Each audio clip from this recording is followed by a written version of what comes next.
যদি অনুমতি প্রদান করেন তাহলে তার জন্য একটা মিশরীয় নাম নির্বাচন করি। ওকে আমি তোমার জন্যই নিয়ে এসেছি। যদি অনুমতি প্রদান করেন তো ইউসুফের জন্য একটা মিশরীয় নাম প্রস্তাব করতে পারি। কি নাম? তোমার এক খোদার কসম দিচ্ছি, তোমার পরিচয় দিয়ে আমাকে শান্ত করো। তুমি অবশ্যই খোদাবন্দের কাছে প্রতিজ্ঞা করবে, এই কথা কাউকে বলবে না। আমি ইউসুফ ইবনে ইয়াকুব ইবনে ইসহাক ইবনে ইব্রাহিম।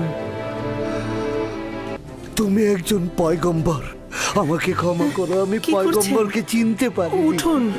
আমি মিশরের প্রিয় আলী জনাব পুতিফারের কাছে ক্ষমা প্রার্থনার আবেদন করছি। লেনদেনের তাগাদ করব। বিক্রয় করবার পূর্বেই তোমাদের এটা চিন্তা করা উচিত ছিল। এখন অনেক দেরি হয়ে গেছে। আমরা ইউসুফকে বিক্রি করব না, আর ওকে ছাড়া এখান থেকে যাবও না।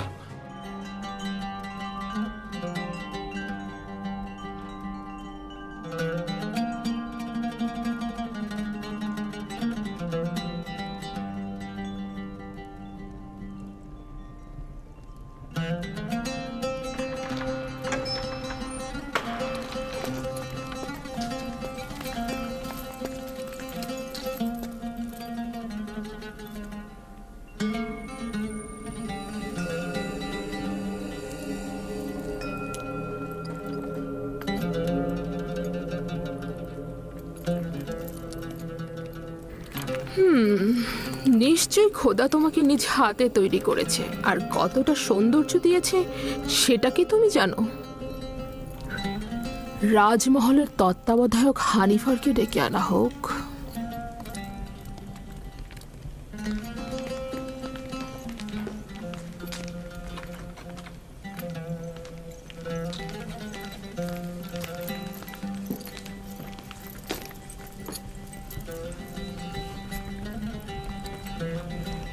এটি সে তার বালিশের নিচে লুকিয়ে রেখেছিল।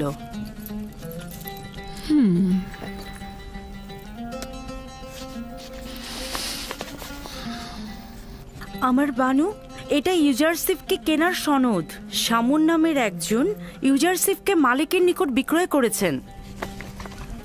এটা তো রাজমহলে থাকা উচিত, তোমার কাছে নয়। আপনি যা ভালো মনে করেন।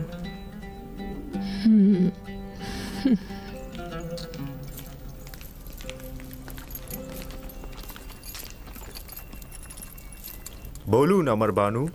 ইউজারসিফকে তোমার কাছে অর্পণ করলাম। আমি চাই তাকে যথার্থ প্রশিক্ষণ দেয়া হোক। রাজমহলের চালচলন এবং আচার ব্যবহার তাকে শিক্ষা দেয়া হোক। এ ব্যাপারে আপনার ওপর আমার যথেষ্ট বিশ্বাস রয়েছে। আপনি ইউজারসিফকে সঠিক শিক্ষা প্রদান করতে পারবেন।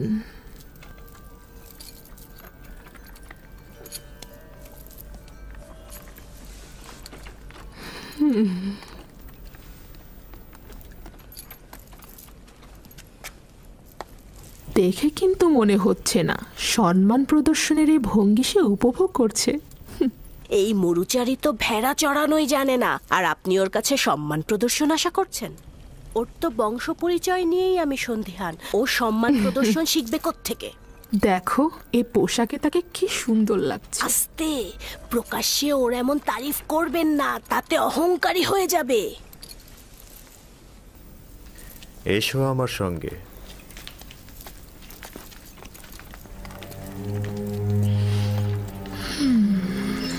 এতক্ষণ যে কামরাটিতে ছিলে সেটাতে বানু জুলেখা ও পুতিফারের একান্ত লোকজনই আসতে পারে। যখন তখন যে কেউ এই কামরায় ঢুকতে পারে না। এই কামরায় প্রবেশ করতে হলে তাকে অবশ্যই 7টি দরজা অতিক্রম করতে হবে। এই 7টি দরজা শক্তভাবে তালাবদ্ধ থাকে, আর তালাবদ্ধ অবস্থায় যে কেউ চাইলেই সেখানে প্রবেশ বা বাহির হতে পারে না। আর এই দরজাগুলোর চাবি শুধুমাত্র বানু জুলেখার কাছেই সংরক্ষিত থাকে। এই জায়গাটি হচ্ছে আমাদের রাজমহলের সবচেয়ে দৃষ্টিনন্দিত স্থান, আর এইখান থেকেই আমাদের প্রিয় মিশরের নীলনদ পর্যবেক্ষণ করা যায়। আর ওই পশ্চিমে মৃত ব্যক্তিদের দুনিয়াও দেখা যায় এখান থেকে। এসো আমার সাথে।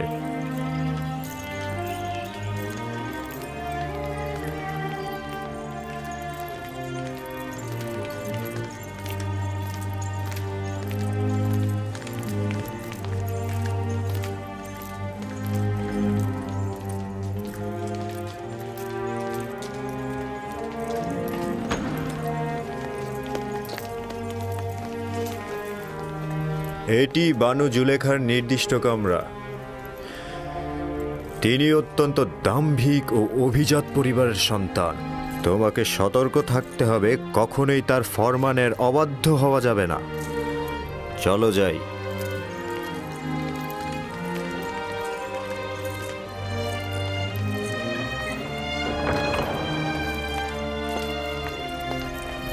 এটা জনাব পুতিফারের খাস বিশ্রামাগার ও কিতাবখানা।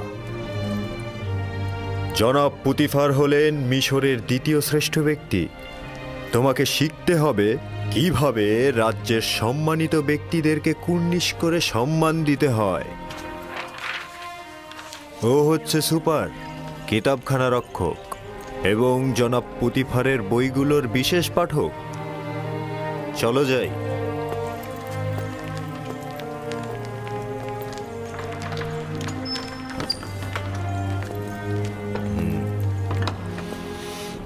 এই কক্ষটি হচ্ছে জনাব পুতিফার ও বানু জুলেখার আহার কক্ষ।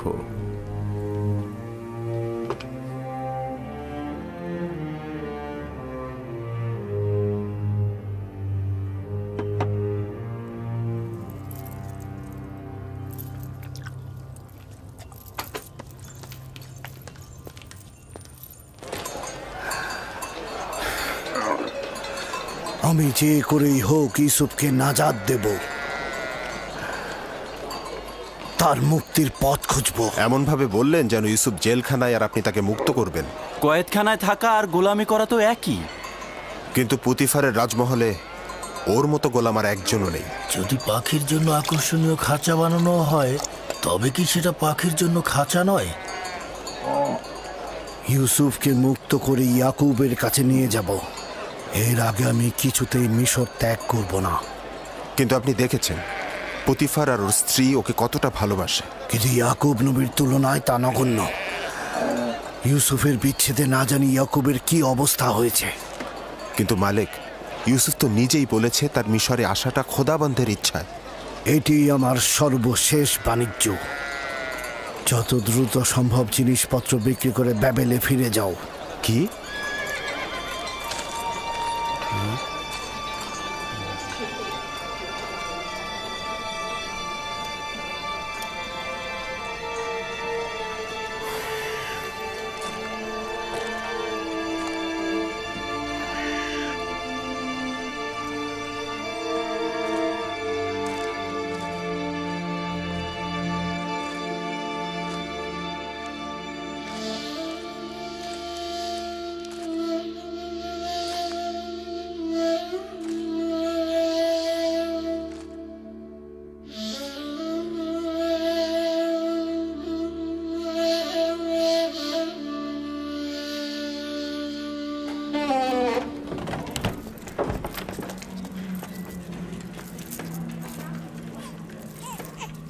এটি খেদমতদার ও গোলামদের থাকবার জায়গা।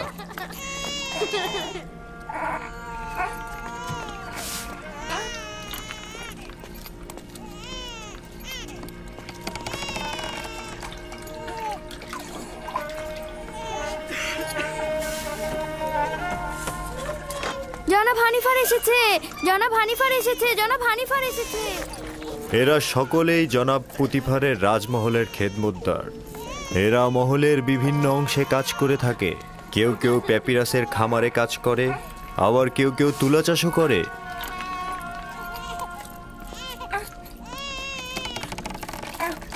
কিছু সংখ্যক পুরুষ এবং নারী এখন কর্মক্ষেত্রে রয়েছে। এখানকার প্রতিটি কামরায় একটি করে পরিবার বসবাস করতে পারে। তাদেরকে এত অসহায় দেখাচ্ছে কেন? জনাব পুতিফার কেন এদের দিকে নজর দেন না? অন্যান্য রাজ্যের খেদমতদার ও গোলামদের অবস্থা এদের চাইতেও শোচনীয়। এরা তো খুব ভালোই আছে। আমরা তাদের এখানে থাকার জায়গা ও খাবারও দিচ্ছি, তাছাড়া তাদের বাচ্চা কাচ্চাদের রক্ষণাবেক্ষণও করছি। আমি কি এদের দেখতে আসতে পারি? কেন নয়? তবে উত্তম হচ্ছে বেগম জুলেখা ও আলী জনাব পুতিফারের কাছ থেকে অনুমতি নেওয়া। এরা হচ্ছে বিশেষ গোলাম যারা পালকি বহন করে থাকে।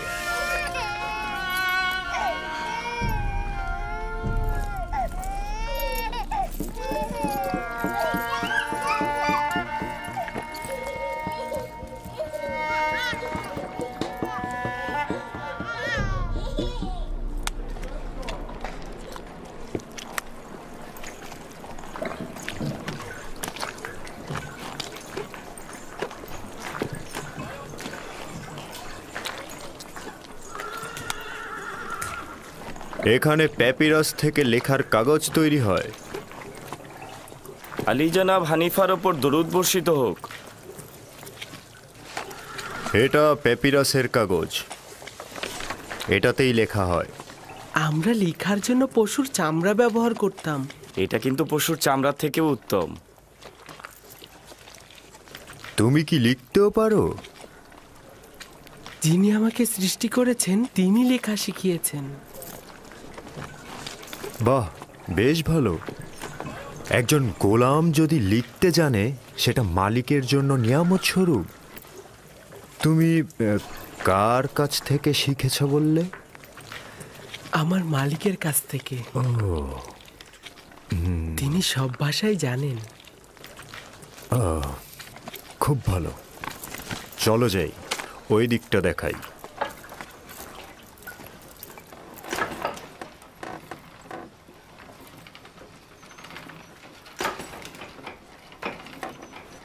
এটি হলো কাতান বুননের স্থান। কাতান কি? কাতান হচ্ছে সেই কাপড় যেটাকে কোমরে পেঁচিয়ে পরিধান করে থাকি আমরা, এবং এই কাপড়টা দিয়েই লেবাস তৈরি করি।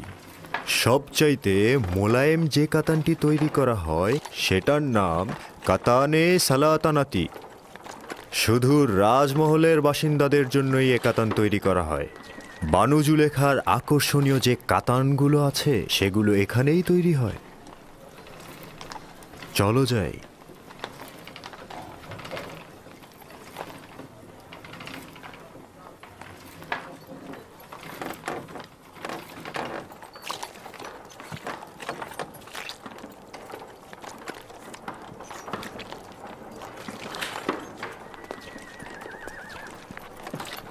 দেখছো, এখানে মাটির জিনিস তৈরি হয়। আলী জনাবের উপর দরুদ বর্ষিত হোক। সেদিন ঘোড়ার গাড়ির সঙ্গে লেগে পানি সরবরাহের কিছু পাইপ ভেঙে গেছে, সেগুলো বদলে ফেলবে। এই রকম হলে চলবে তো? হ্যাঁ হ্যাঁ, দ্রুত করবে। ঠিক আছে, চিন্তা করবেন না, সব সময় মতন হয়ে যাবে।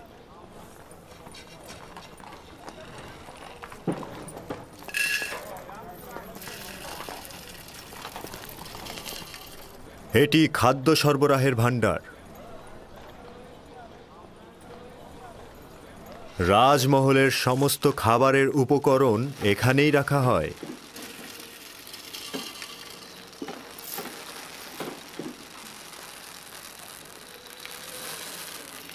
তোমার মন কোথায় পড়ে আছে? ঠিক মতো কাজ করো।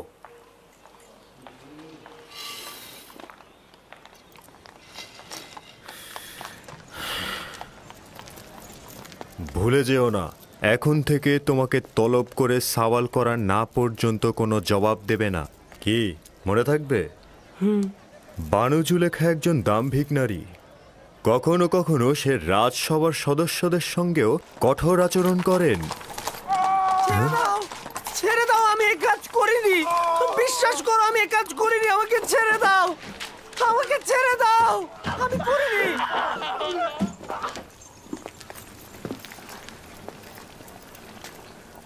এটি রাজমহলের রান্নাঘর। বিভিন্ন ব্যক্তিদের জন্য এখানে হরেক রকমের রান্না করা হয়। গোলাম ও খেদমতদারের জন্য আলাদা খাবার, দায়িত্বশীল ব্যক্তি ও তত্ত্বাবধায়কদের জন্যও আলাদা খাবার, এবং জনাব পুতিফার ও বানু জুলেখার জন্য স্বতন্ত্র খাবার তৈরি করা হয়। কেন অনেক রকম খাবার তৈরি করা হয়? সকলের জন্য একরকম খাবার তৈরি করলেই তো হয়।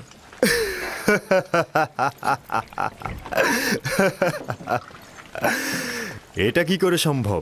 জনাব পুতিফার ও বানু জুলেখার গোলাম ও খেদমতদারগণ তো এক সমান নন।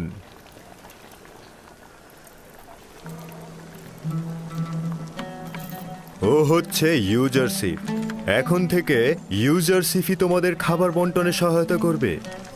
ও একজন অক্ষর জ্ঞান সম্পন্ন বালক, তালিকা অনুযায়ী হিসেব করে ও খাবার বন্টন করবে। এতে করে আমাদের খাবারের হিসেব ঠিক থাকবে।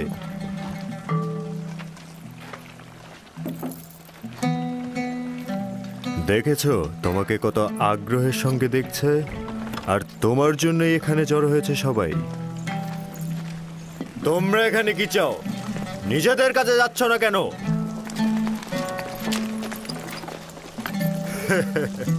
কাজে মন দাও। চলো ইউজারশিপ।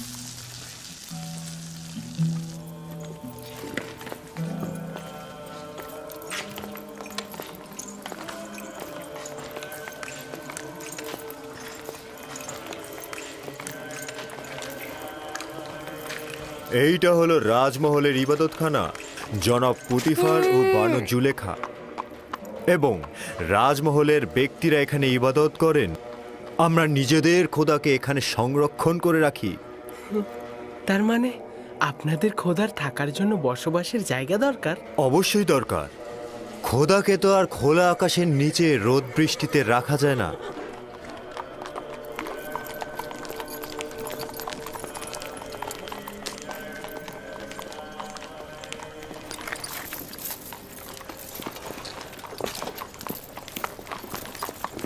জনাবে মহান হানিফারের উপর দরুদ। সাধারণত রাজমহল দর্শনের সময় সকালবেলা, হঠাৎ এই দুপুরবেলা। ইউজারশিফকে রাজমহল দেখাতে নিয়ে এলাম। আমি চাইছি এই রাজমহল ও এর আদিবাসীদের সঙ্গে ওর পরিচয় হোক। ওখানে কি হয়েছে?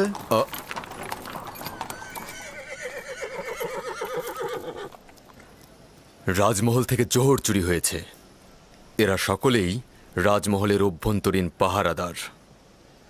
কেউ স্বীকার করছে না, কিন্তু একজন আরেকজনকে দোষ দিচ্ছে। তাই নাকি?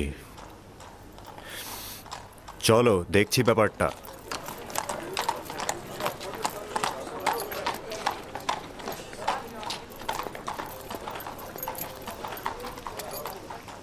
এদের দুজনকেই হাত পা বেঁধে রাজমহলের সামনে রশি দিয়ে ঝুলিয়ে চাবুক পেটা করা হোক। যতক্ষণ পর্যন্ত না স্বীকার করবে চলতেই থাকবে। চিৎকার করবে না, যা বলার একজন করে বলো।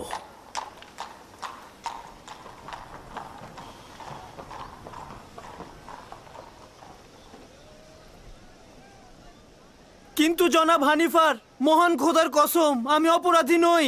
সত্যি বলছি, আমি চুরি করিনি। আসলে যেদিন চুরি হয়েছে সেদিন তো আমি আসিনি, সেদিন তো আমি ছিলামই না। আমি চুরি করিনি। আমরা তো অবশ্যই দোষীকে খুঁজে বের করতে সক্ষম হব, তাই না? এর চাইতে উত্তম হবে দোষ স্বীকার করো, নয়তো পরিণতি খুব ভয়াবহ। সে বলেছে তুমি তার গাফিলতির সুযোগে খেদমত মহলে প্রবেশ করেছ। আমি প্রবেশ করেছি? আমি তো সেদিন আসিনি। ও মিথ্যে কথা বলছে, মিথ্যুক কথাকার। ভুল করেছি, তখনই ওকে ধরা উচিত ছিল আমার। আমি খোদার নামে কসম কেটে বলছি, আমি নিজ চোখে দেখেছি ওকে চুরি করতে। আমাকে আর কেউ দেখলো না, শুধু ও দেখলো? এটা হতে পারে? একজন পাহারাদারের দায়িত্ব খেদমত মহলে কে প্রবেশ করছে এবং বের হচ্ছে তার নজর রাখা। তোমার ঘুমানো উচিত হয়নি। তুমি দোষী, কেননা তুমি কাজের সময় ঘুমিয়েছ, আর তোমার পক্ষে কোনো সাক্ষীও নেই। কিন্তু আলী জনাব, আমি সত্যি করে বলছি, আমি চুরি করিনি। দুঃখিত। নিনিফার কোপাতাকে আজাদ করুন এবং ওকে জেলখানায় পাঠিয়ে দিন। আলী জনাব, আমি চুরি করিনি, আমি চোর নই, আমি সত্যি বলছি। আপনারা আমাকে রহম করুন, খোদার কসম কেটে বলছি। আমি তোমার জবান বন্ধ করো। নীলিফার, তুমি খোদার ক্রোধে আগুনে জ্বলবে। কেন সত্যি বলছো না? আলী জনাব, আমি চুরি করিনি, আমি সত্যি বলছি, খোদার কসম। আমি চোরকে শনাক্ত করতে পারবো। না পুত্র আমার, এটা তোমার কাজ নয়। আমি আপনাদেরকে নিশ্চয়তা দিচ্ছি। আপনারা কি চোরকে শনাক্ত করতে চান না? চাই, কিন্তু তুমি কি করে চোরকে শনাক্ত করবে? আমার আব্বাজান শিখিয়েছে। তিনি ফয়সালা নির্ধারণে দক্ষ ছিলেন।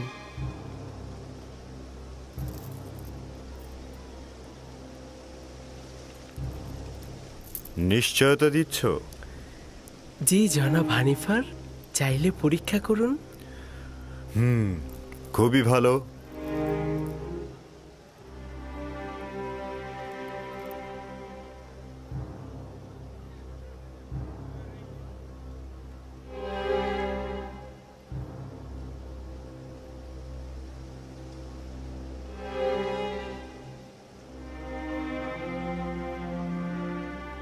আমি জানি চোরকে। আমি আশা করছি সে নিজে থেকে দোষ স্বীকার করে তার শাস্তি কমিয়ে নেবে। আসলে যেদিন রাজমহলে চুরি হলো সেদিন আমার পাহারার দায়িত্বই ছিল না।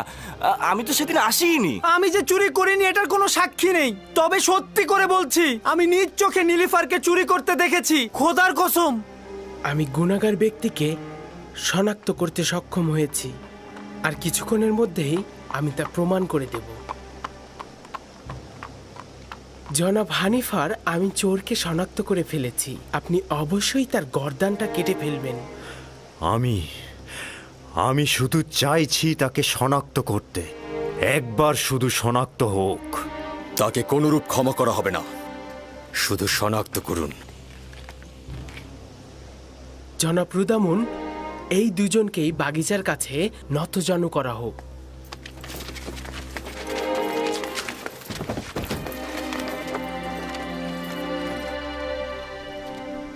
তাদের চক্ষু যুগল বেঁধে ফেলা হোক।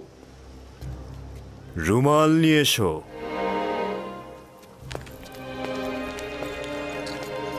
তার হাত বেঁধে ফেলো।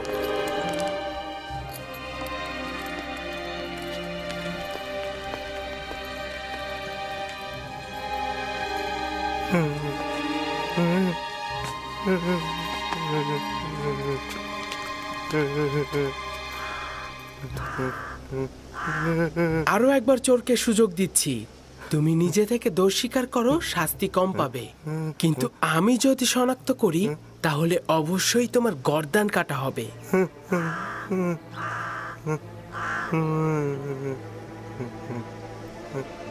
সেই চোর, আপনার তরবারি বের করুন।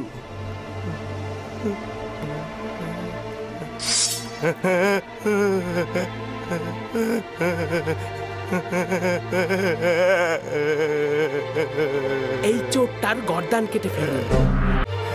না না না না, আমি স্বীকার করছি, আমি চুরি করেছি, আমি ভুল করেছি, আমি স্বীকার করছি। জনাব রুদামুন, আমি স্বীকার করছি, আমি চুরি করেছি। তুমি নিজেও চিন্তা করনি যে এত তাড়াতাড়ি স্বীকার করবে। শাবাশ ইউজারশিপ, শাবাশ। তাকে নিয়ে যাও।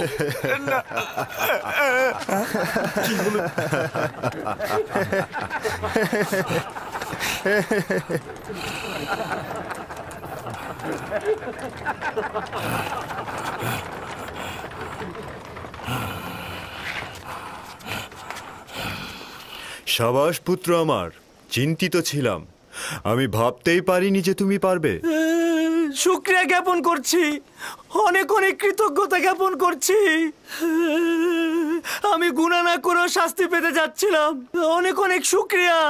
তোমাকে দোষী করেই তোমার জীবন বাঁচানো হলো, তাছাড়া আসল চোরকে ধরতে পারতাম না। তুমিও একেবারে গুনাহীন নও, আর একবার যদি দায়িত্বের অবহেলা করো তাহলে কঠিন শাস্তি প্রদান করা হবে।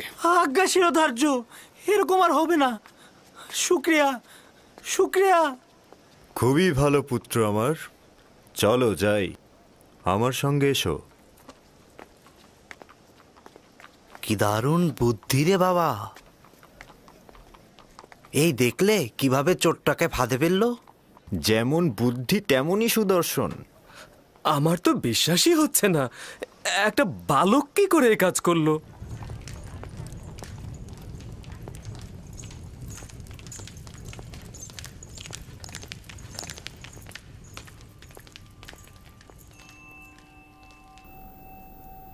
সে তো ভেবেছিল আমরা তার শিরচ্ছেদ করছি। সঙ্গে সঙ্গে সে তার জায়গা থেকে উঠে দাঁড়ালো এবং গুনাহ স্বীকার করে নিল। সে তো ভয়ে বলতে থাকলো যে না না, শিরচ্ছেদ করো না, গুনাহ আমি করেছি, আমি চুরি করেছি, আমি আমার দোষ স্বীকার করছি। ইউজারশিপের এই চতুরতা দেখে সবাই তো একদম অবাক হয়ে গেল। কেউ তো চিন্তাও করতে পারেনি তার মতো একটা বালক এত তীক্ষ্ণ বুদ্ধি সম্পন্ন। আমি অবশ্যই জনাব পুতিফারের কাছে মূল্যবান হাদিয়ার জন্য শুকরিয়া জ্ঞাপন করব। ইউজারশিপ খুব বুদ্ধিমান এবং অক্ষর জ্ঞান সম্পন্ন বালক। আজ থেকে কেউ অতিরিক্ত খাবার নিতে পারবে না। যার যতটুকু দরকার ততটুকুই হিসেব করে খাবার বিতরণ করবে সে। একজন অক্ষর জ্ঞান সম্পন্ন গোলাম তার মালিকের কাছে নিয়ামত স্বরূপ। ইউজারশিপের বিশ্রামাগার কোথায় নির্ধারণ করেছেন? এখনো সিদ্ধান্ত গ্রহণ করিনি। গোলামদের থাকার জন্য নির্ধারিত স্থান রয়েছে, এখানে সিদ্ধান্তের কি দরকার? না, গোলামখানায় নয়, এখানেই রাজমহলের মধ্যে, যা গতরাতে নির্ধারণ করা হয়েছে। ইউজারশিপ, তুমি কি রাজি আছো? শুক্রিয়া জ্ঞাপন করছি। যদি অনুমতি দান করেন, আমার শোবার জায়গা রাজমহলের গোলামদের মধ্যে হলে উত্তম হবে। আমি বলবো তুমি কোথায় এবং কাদের সাথে জীবন গড়বে। বুঝতে পেরেছ? জি।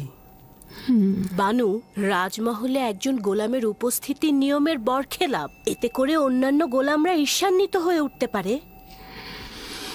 যখন আমি এবং এই মহলের প্রভু পুতিফার তার প্রতি আকৃষ্ট হয়েছি, তখন আর কারো হক নেই তার প্রতি দৃষ্টি দেয়ার।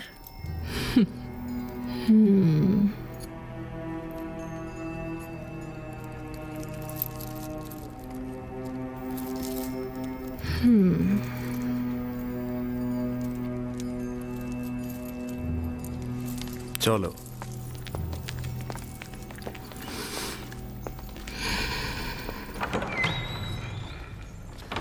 ইউজারশিপ, পুত্র আমার কোনো পুত্র সন্তান নেই। আমাকে তোমার পিতার ন্যায় জানবে এবং যে কোনো মুশকিলে আমাকে স্মরণ করবে। শুক্রিয়া জ্ঞাপন করছি।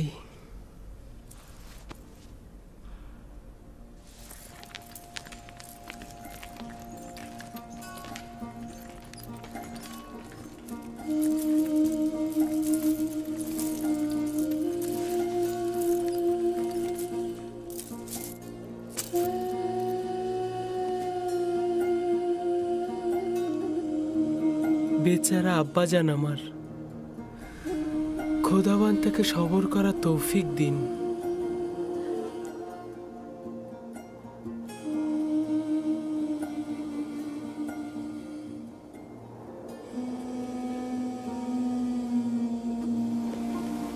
হে কানানের নেকড়ের পাল, তোমাদের বলছি, হে কানানের সমস্ত নেকড়ের পাল, তোমরা নিশ্চুপ কেন? আব্বাজান, নেকড়েগুলো কি কথা বলতে পারে? না আমার পুত্র, তবে খোদা তাআলা যদি চান তবে নেকড়েরা অবশ্যই উত্তর দেবে।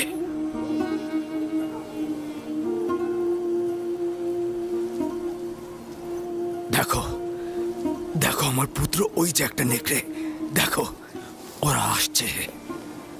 হ্যাঁ,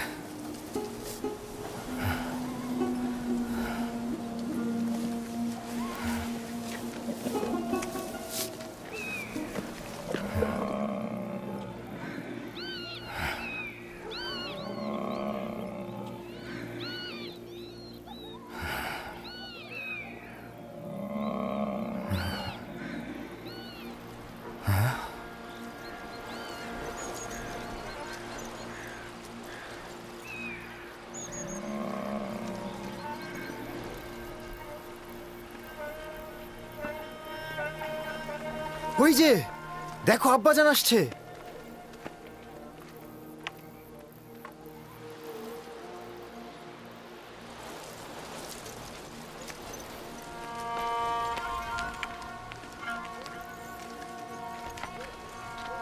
এখনো বলো, তোমরা তোমাদের ভাইয়ের সাথে কি করেছো?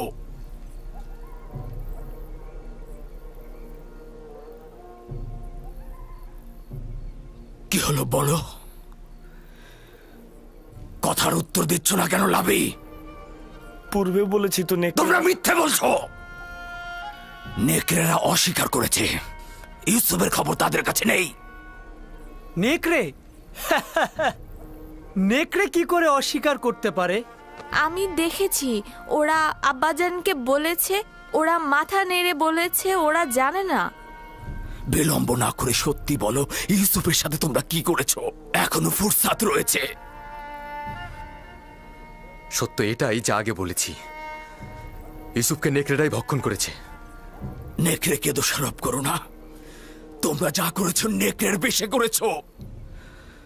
এখনো সময় আছে, হাকিকত বলো।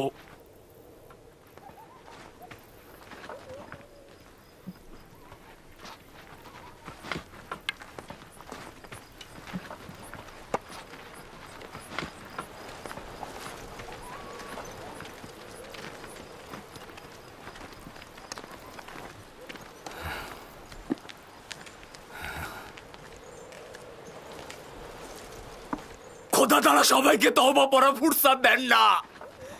এখনো সময় রয়েছে, তোমরা তওবা পড়ে গুনাহ কবুল করো।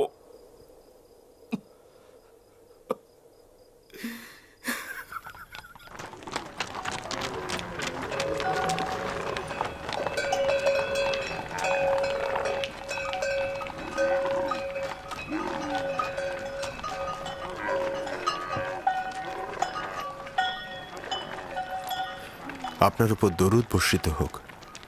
আশা করি আবার দেখা হবে। খোদা হাফেজ। খোদা হাফেজ।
ইউজারসিফকে এখানে নিয়ে এসো।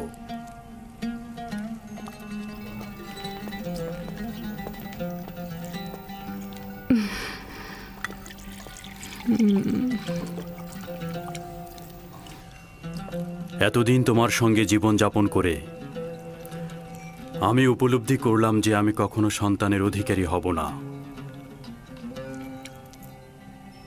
আমি তোমাকে জননীর নিয়ামত থেকে বঞ্চিত করতে চাই না। আমাদের খুব বেশি বছর হয়নি আমরা নিকাবন্ধনে আবদ্ধ হয়েছি। কে জানে ভবিষ্যতে আমরা সন্তানের অধিকারী হতেও পারি। পূর্বে থেকেই জনাব পুতিফারের প্রতি আমার ভালোবাসার সন্তান না থাকার কারণে নয়, বুঝতেই পারছেন। তোমার মহব্বতের প্রতি আমার বিন্দুমাত্র সন্দেহ নেই। আমি ইউজারসিফকে ঠিক এই কারণেই তোমার কাছে অর্পণ করেছি। আমি জানি এরকম একটা সন্তান তুমি যদি পাও তবে তুমি এতে অবশ্যই আনন্দিত হবে। কোনো কিছুই আপনার মহব্বতের তুলনায় আমাকে আনন্দিত করবে না। ইউজারসিফকে আমি আপনার হাদিয়ার ন্যায় মহব্বত করব।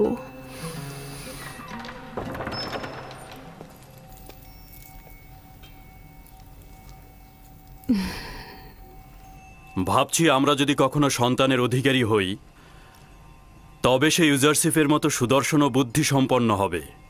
আমার মনে হয় সে ইউজারসিফের মতো তীক্ষ্ণ বুদ্ধিসম্পন্ন নাও হতে পারে। তুমি এমন কি করেছো যে বানু জুলেখা তোমার এত তারিফ করছে? আজকে ইউজারসিফের চতুরতা জওহর চোরকে ধরার জন্য সকলকে হতবাক করে দিয়েছে। আলী জনাব, আজ রাজমহলের সর্বত্র ইউজারসিফের বুদ্ধিমত্তার প্রশংসা হচ্ছে। সকলে বলা বলি করছে ইউজারসিফের কারণে একজন নির্দোষ ব্যক্তি মুক্তি পেয়েছে। প্রথম দিনই ইউজারসিফ এটা প্রমাণ করল যে বানু জুলেখার উপযুক্ত সন্তান হতে পারবে সে।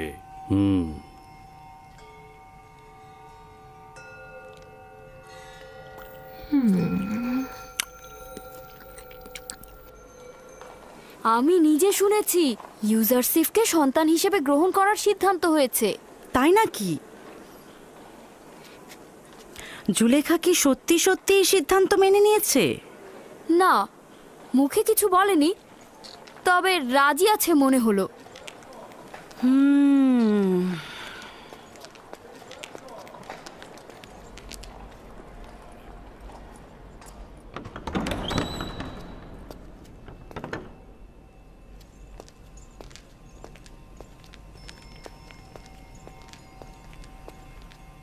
বানু, এই গুজব কি সত্যি যা সর্বত্র ছড়িয়ে গেছে?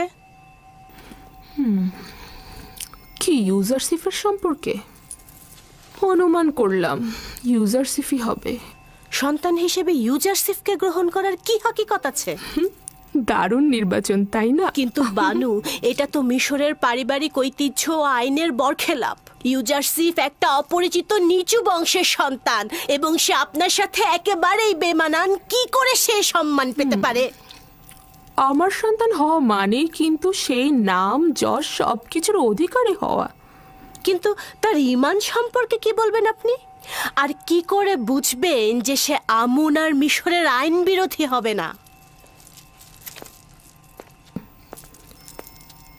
আজব কথাবার্তা বলছো। নাজুক এবং নমনীয় চারা গাছকে খুব সহজেই আকৃতি পরিবর্তন করানো যায়। আশা করি সিদ্ধান্তটি আবার ভেবে দেখবেন। এটি মঙ্গলজনক নয়। আমি নিজ সিদ্ধান্ত গ্রহণ করেছি। তোমাকে যেটা বলা হয়েছে তুমি শুধু তাই করবে, বোঝা গেল? তাহলে একটু শুনুন, শেষ কথাটা বলি। আমি আজ আমুন মন্দিরের একজন ধর্মযাজকের কাছে গিয়েছিলাম এবং তাকে ইউজারসিফের বর্ণনা দিয়েছি। শুনবেন কি বলেছে সে? সে বলল এই বালক জুলেখার দুশমন। সে হবে জুলেখার জীবন নাশকারী এবং আপনার খোদা থেকে আপনাকে দূরে সরিয়ে দেবে। সে আপনাকে বিভ্রান্ত করবে এবং ধর্মযাজকের মতে আপনি ভিন্ন খোদার পূজারী হবেন। এই বেহুদা কথাবার্তা বলার অর্থ কি? তুমি কি বলছো? সে কেবলই একজন বালক, তাকে আমার মতো করে যেমন ইচ্ছা তেমন করে গড়ে তুলতে পারবো। আগামীকাল থেকে তাকে সজ্জিত করে আমার কাছে নিয়ে আসবে। তাকে মিশরের জনগণের আদব কায়দা নিয়ম কানুন সম্পর্কে অবগত করব। তুমি আমাকে সাহায্য করবে। আমার সকল চিন্তা আপনার জন্য, কিন্তু আপনার ইচ্ছা যদি এরকমই হয় তাহলে ঠিক আছে। তবে আমাকে কিন্তু পরে কিছু বলতে পারবেন না।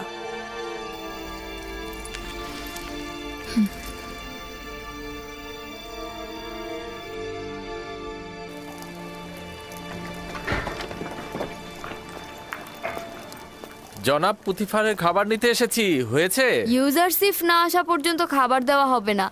ইউজারসিফকে খাবারের দায়িত্ব দেওয়া হয়েছে। ইউজারসিফ খুব ভাগ্যবান একটা ছেলে।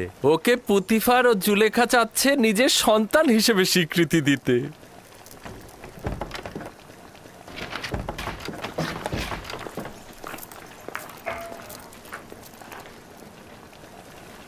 রাজমহলের লোক সংখ্যার পরিমাণ এতে দেয়া আছে। ইউজারসিফ নাও।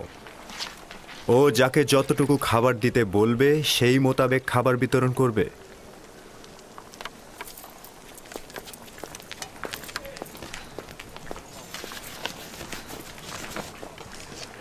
পাহারাদারদের 20 জনের খাবার।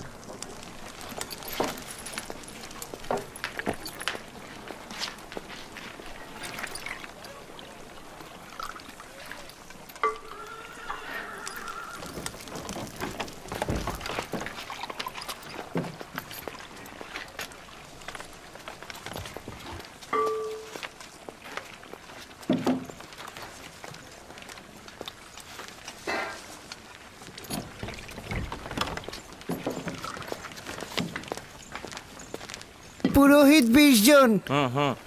ইবাদতখানায় পুরোহিতের সংখ্যা 5 জন, তবে 20 জন কেন? ইবাদতখানার খোদার কি খাবারের প্রয়োজন নেই?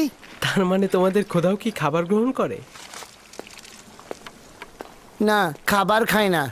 কিন্তু তার সামনে কি খাবার দেওয়া উচিত নয়, যাতে বান্দাদের খাবারের বরকত বাড়ে? ভালো কথা। খোদা বরকত দান করার পরে এই খাবারগুলো কারা গ্রহণ করে? খাবারগুলো খোদার বরকত দেবার পর ওইখানে থাকা খোদার ইবাদতকারী আর আমরা খাদেমরা খেয়ে থাকি। এইভাবেই পুরোহিতরা অন্যদের থেকে 4 ভাগ বেশি খেয়ে থাকে। হ্যাঁ, আর এই কারণেই পুরোহিতরা এত মোটা হয়ে থাকে। পুরোহিতগণ ও ইবাদতখানার খেদমতকারীগণ এই জন্যই খোদার বরকতে অধিকতর মোটা হচ্ছে। আর এই কারণেই রাজমহলের অনেকেই খাবার পায় না। ভালো বলছো। আর এভাবে খোদা যদি বরকত না দেন তাহলে ওরা শুকিয়ে যাবে। ভাগ্যিস খোদা তালা খায়, না খেলে কি অবস্থা হতো।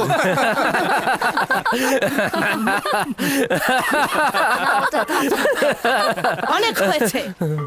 তোমরা যদি ইবাদতখানার খাদেমের কাছে লজ্জিত না হও, তবে অন্তত খোদার কাছে তো লজ্জিত হও। চলো।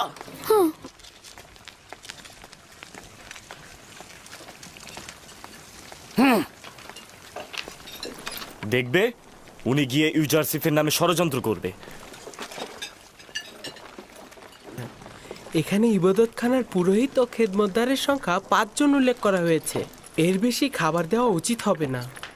এসব নিয়ে তোমাকে মাথা ঘামাতে হবে না, আমরা সব সময় 20 জনের খাবার নিয়ে থাকি।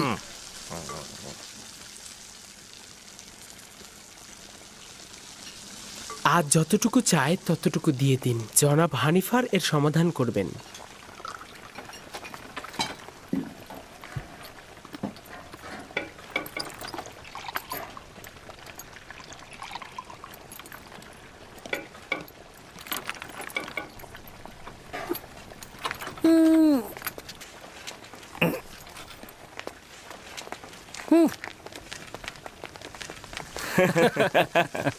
খোদার নামে খাবারগুলো পুরোহিতদের পেটেই যায়। কিন্তু এটা নিয়ে এখন পর্যন্ত কেউ প্রতিবাদ করেনি।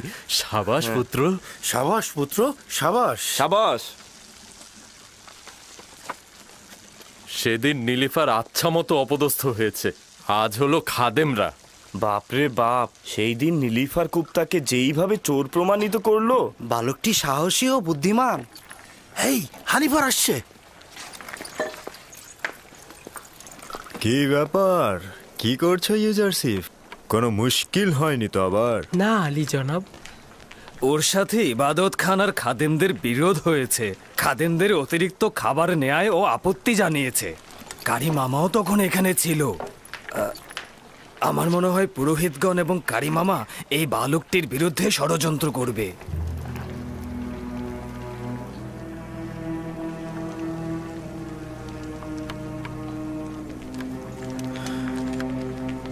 আলী জনাবের খাবার প্রস্তুত হয়েছে? হ্যাঁ আলী জনাব। নিয়ে এসো।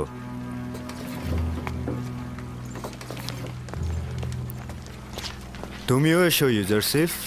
সবাইকে তালিকা অনুযায়ী খাবার বিতরণ করবে ইউজারসিফ না আসা পর্যন্ত। এসো।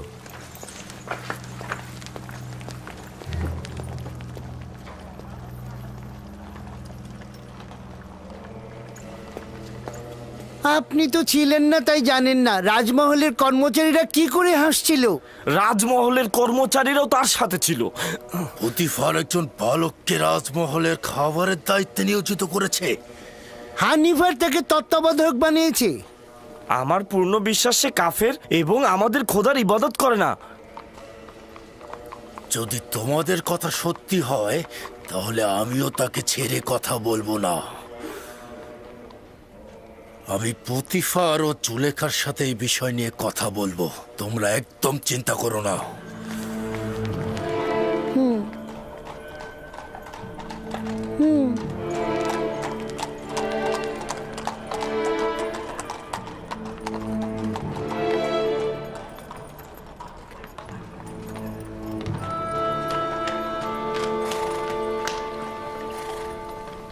ইউজারসিফ, ইউজারসিফ, তোমার সঙ্গে কথা আছে।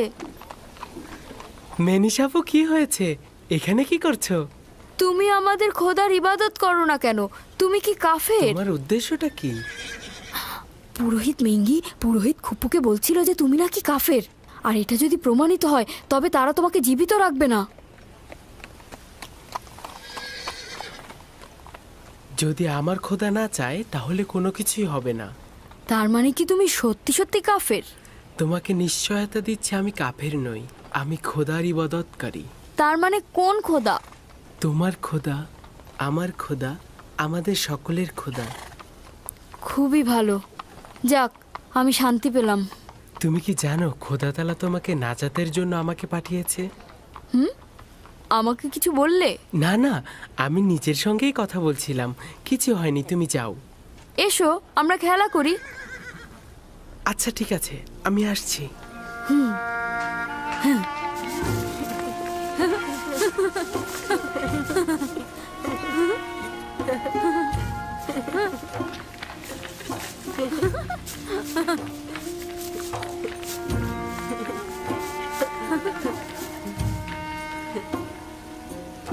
হায় আফসোস, যদি দেখতেন কিভাবে রাজমহলের সব ব্যক্তি তার সাথে মিলে পুরোহিতদের ঠাট্টা করছিল।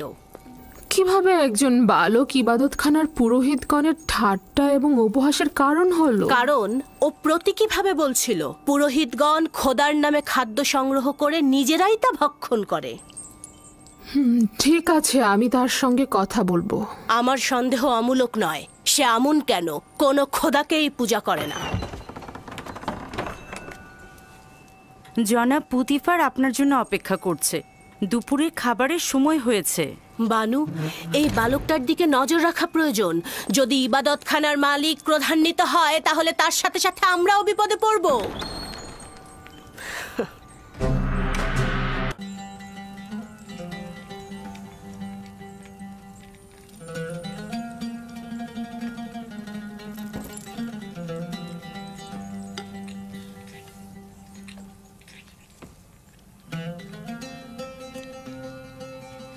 বাহ, সাবাস, অতুলনীয় খাবার। খাবার খুব সুস্বাদু হয়েছে। আমাদের পুরনো বাবুর্চিরাই কিন্তু রান্না করেছে, তবে পার্থক্যটা হচ্ছে রান্নায় তাদের আন্তরিকতাটা বেড়েছে। তার মানে বোঝা যাচ্ছে যে আন্তরিকতা খাবারের স্বাদকে বৃদ্ধি করে। শুধু রান্নায় নয় বানু জুলেখা, আন্তরিকতা যে কোনো কাজেরই মান বাড়ায়। কিন্তু পূর্বে তো এই মহব্বত ও আন্তরিকতা ছিল না। পূর্বে ইউজারশিপও ছিল না আলী জনাব।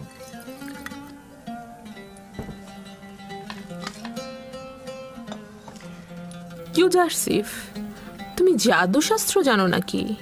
সবাইকে একেবারে মোহিত করে ফেলছো। জাদুশাস্ত্র? না বানু, এইটা কি?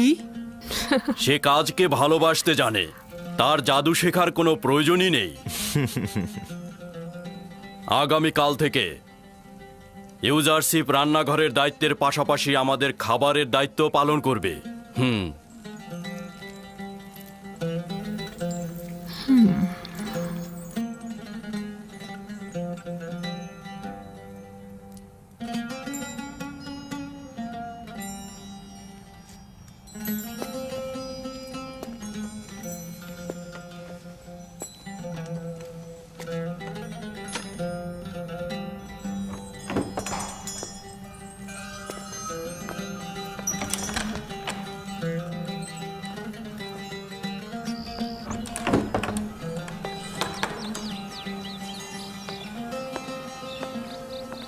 কি হয়েছে? দিনের পর দিন পুতিফারের এখানে গোলাম খেটে গেলাম। বছরের পর বছর তাদের সেবা যত্ন করে নিজের শক্তি অপচয় করেছি যেন পুতিফারের নজর কাটতে পারি আমি। আর এখন একজন এব্রানি বালক যে কিনা মরুভূমিতে ভেড়া চড়াতো, তাকেই পুতিফার সব দায়িত্ব দিয়ে দিল। এতে ইউজারশিপের দোষ কি? এ তো পুতিফারেরই সিদ্ধান্ত। তবে আমার মনে হয় না ইউজারশিপ এই দায়িত্ব পালন করতে পারবে। আমি এখন কি করব?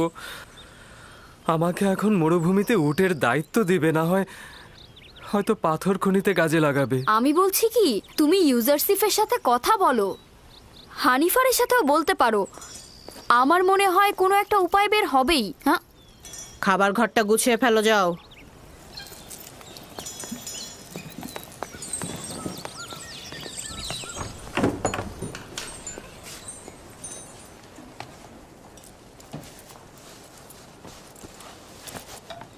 কি ওখানে ওভাবে দাঁড়িয়ে থাকবে নাকি?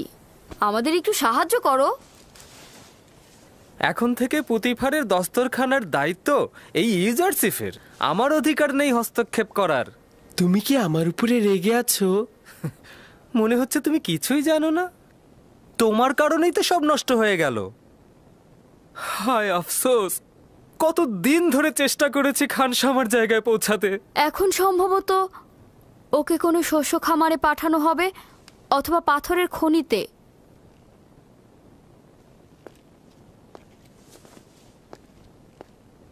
খোদা তাআলা আমাকে ক্ষমা করুক। আমার অজান্তে তোমাকে কষ্ট দিয়ে থাকলে তুমি ক্ষমা করো। আমি তোমার জন্য কিছু করার চেষ্টা করব। চিন্তা করো না।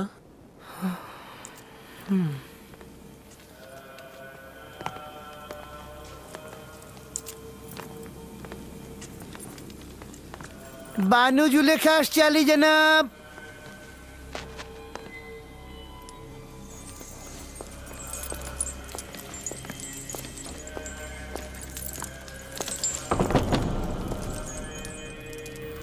হঠাৎ করে জরুরি তলব কেন আলী জনাব খুপু?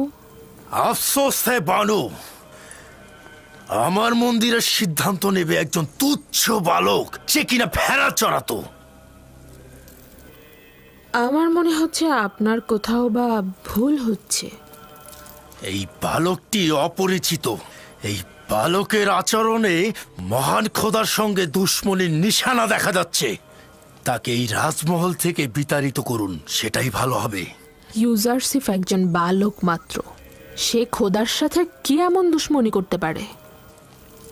আমার এবং আপনার খোদা তো একজনই, সে কারণে বলছি অভিযোগটা সত্য হলে আমার চোখ এড়াতো না। আপনি আমনের মন্দিরের একজন ইলাহি এবং পতিফারের সহধর্মিনীও বটে। আপনার কাছে অন্যদের চাইতে প্রত্যাশাটাও অনেক বেশি। ইউজারসিফ আমাদের খোদা ও মন্দির সম্পর্কে অবগত নয়। প্রয়োজন হলে আপনি পুতিফারের সঙ্গে আলাপ করে দেখতে পারেন। ঠিক আছে।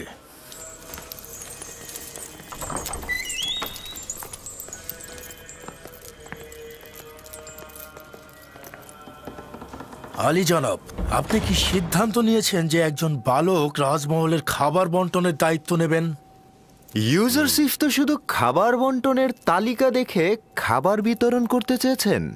আমরাও তো তার পাঠ্যজ্ঞান ও লেখ্যরূপ সম্পর্কে ধারণা পেতে চেয়েছিলাম। এতে দোষের কি আছে? তাহলে মন্দিরের খাবার নিয়ে কেন সে ঝামেলা পাকালো আলী জনাব? এটা ঝামেলা নয় আলী জনাব, সে শুধু প্রশ্ন করেছে মন্দিরের 5 জন খাদেম কেন 20 জনে খাবার নেবে। প্রশ্নটা তো অনেকের সাথে আমাদেরও ছিল, কিন্তু আমরা এতদিন প্রশ্ন করিনি মন্দিরের খাদেমদের সম্মানের কারণে। কিন্তু ইউজারসিফ এটি নিয়ে আপত্তি করেছে, প্রশ্ন তুলেছে। খোদার নামে যে খাবারটি নেওয়া হয় সেটি ইবাদত শেষে পুরোহিতরা খায়, আর এই বালকের সেটা বোঝার কথা নয়। কে বলেছে তোমাদেরকে খোদার খাবার খেতে? তোমাদের জন্য তো খাবার পাঠানোই হয়, তাহলে বেশি খাবার কেন খাও? তোমার মতো মোটা করতে সবাইকে, আর রাজ্যের অন্য সবাই না খেয়ে রোগা ও দুর্বল হয়ে যাবে কেন? বাহ জনাব পুতিফার, আপনি আমাদের খেদমতগার ও গোলামের সঙ্গে তুলনা করছেন। আমরা আমন খোদার পুরোহিত, যিনি কিনা মিশরের খোদারও খোদা। এই রাজমহলের কর্মচারীরাও আমনের বান্দা এবং নিজেদের খোদাবান্দের খেদমতগার। পার্থক্য এই যে রাজমহলের কর্মচারীগণ নিজেদের খোদাবান্দের জন্য কষ্ট সহিষ্ণু কাজ করে থাকে, কিন্তু মন্দিরের খাদেমগণ তাদের নিজেদের খোদার জন্য কিছুই করেন না, শুধুমাত্র তার খাবার খেয়ে দিনে দিনে মোটা হয়ে যান।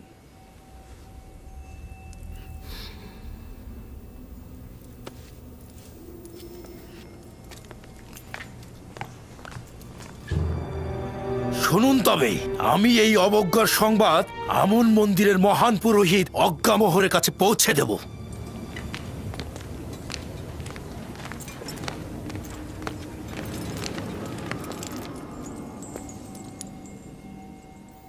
ইউজারসিফের প্রতি ভালোবাসা নিজের কাছে, কিন্তু তার জন্যে পুরোহিতদের মনে কষ্ট দেওয়া কি ঠিক হচ্ছে? এটা ইউজারসিফের কারণে নয়, মিশরের দরবার ও আমন মন্দিরের মতবিরোধ শত শত বছর ধরে চলছে। মন্দিরের পুরোহিতদের স্বার্থপরতা দিন দিন বেড়ে যাচ্ছে আমার বানু। আমি আপনাদের সাথে মতবিরোধ করছি না, কিন্তু আমন মন্দিরের ইলাহি হিসেবে আমি চাইব ইউজারসিফকে এমনভাবে শিক্ষা দেওয়া হোক যাতে সে আমনের অনুসারী হয়, যেন দুশ্মন না হয়।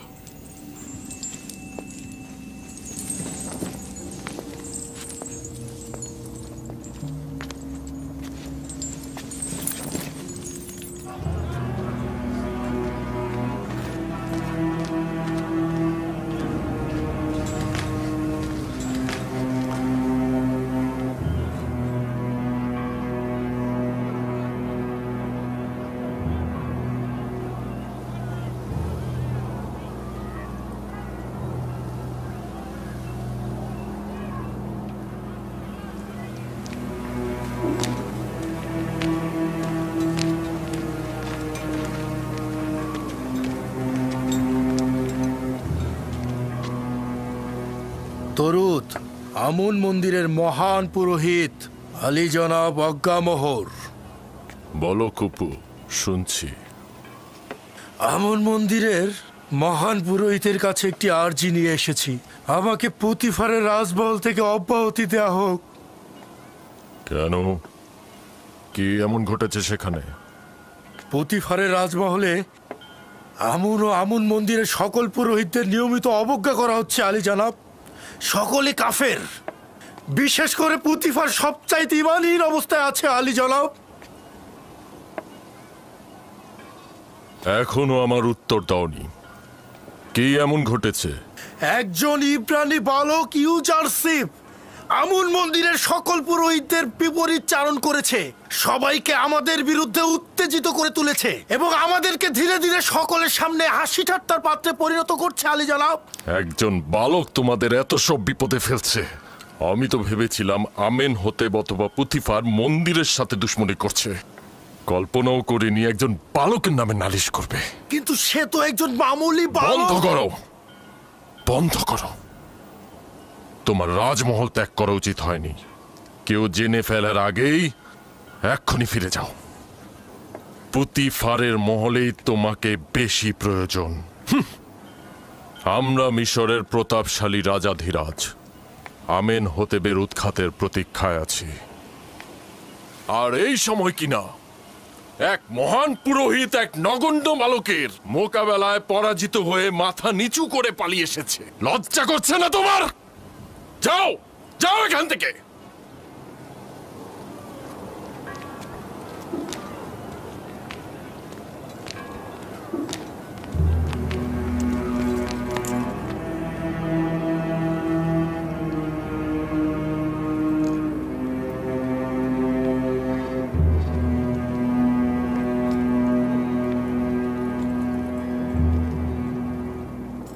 ইস, সেই কত সুন্দর, একদম ফেরেশতার মতো। হ্যাঁ হ্যাঁ, ঠিক বলেছো। আর কি সুন্দর গায়ের রং, কি সুন্দর চোখ। একে তো আগে কখনো দেখিনি। বালক, এত সুন্দর বালক আমি আমার জীবনেও দেখিনি। এই, ও কবে এসেছে? ঠিক বলেছো, আমিও কোনোদিন দেখিনি। ও মা, দাঁড়িয়ে দাঁড়িয়ে কি দেখছো? খাবার নেবে না?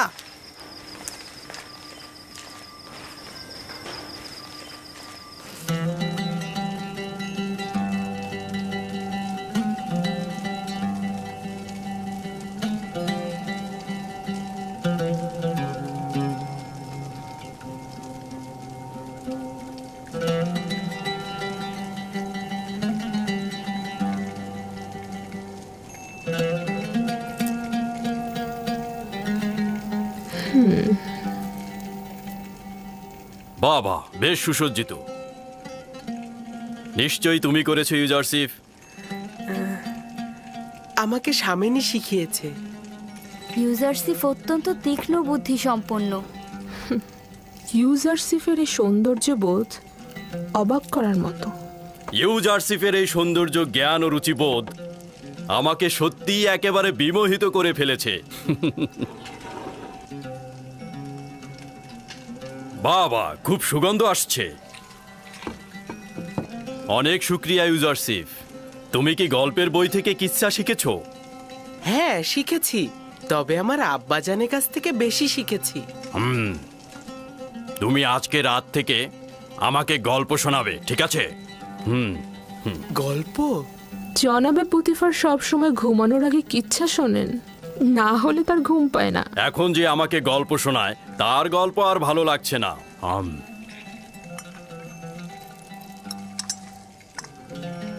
কি ব্যাপার, কিছু বলছো না তো? দুঃখিত আলী জনাব। তাহলে আপনার বর্তমান কিতাব পাঠকের কি হবে? সুপার, ও ভিন্ন কোনো কাজে যোগ দেবে।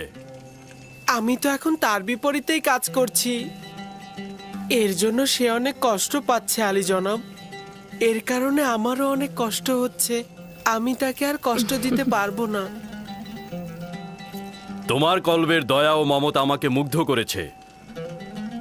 তুমি বলতে চাচ্ছ সুপারকে আমি উত্তম কোনো পেশায় নিয়োজিত করব, এই তো? আপনি চাইলে তাদের পূর্বের চাকরি ফিরিয়ে দিতে পারেন। আমি চাই না আমার কারণে কেউ কষ্ট পাক। আমি কাউকেই কষ্ট দিতে পারবো না। চিন্তা করো না, হানিফারকে আমি বলে দেব সুপারকে যেন উত্তম কোনো কাজে নিয়োজিত করে, ঠিক আছে? আজ থেকে তুমি আমার কিতাবখানা সংরক্ষক ও কিতাব পাঠক। জনাব পুতিফার, ইউজারসিফকে কিন্তু আমাকে হাদিয়া হিসেবে দিয়েছিলেন, মনে আছে তো? আমাকে হাদিয়া দিয়ে তার কার্য নিজে উপভোগ করছেন। যদি তুমি সম্মতি না দাও তাহলে ইউজারসিফকে কোনো কাজেই নিয়োগ করব না। আমার অভিপ্রায় ছিল মজা করা। ইউজারসিফ তাই করবে যা এই মহলের খোদাবন চাইবেন। তার উচিত হবে সবসময় আপনার প্রতি কৃতজ্ঞতা জ্ঞাপন করা এবং কখনোই মেহেরবানির অপব্যবহার না করা। আমি সর্বদাময় নিজের জাহাপানা খোদাবন্দের কাছে কৃতজ্ঞ থাকব।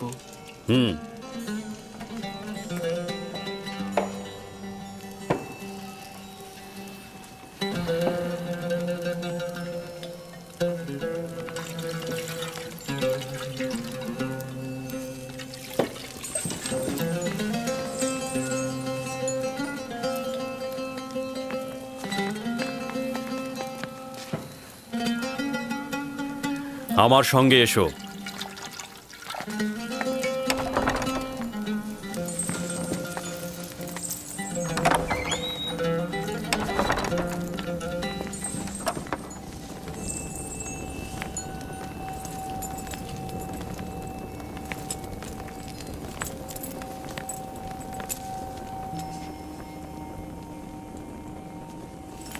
এটি অমূল্য রত্ন ভাণ্ডার। এর জন্য আমাকে যথেষ্ট পরিশ্রম করতে হয়েছে। এই কিতাব হয় আমি পাঠ করেছি, আর না হয় আমার কিতাব পাঠক সুপার পাঠ করেছে। জাহাপানা, আমাকে আজকে কোন কিতাবটি পাঠ করতে হবে?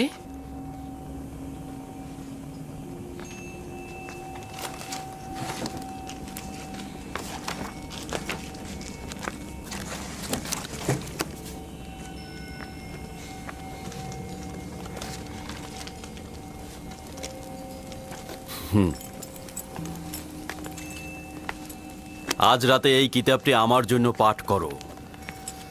এটি এমন একটি কিতাব যেখানে মিশরের ভবিষ্যৎ সম্পর্কে ইশারা করা হয়েছে।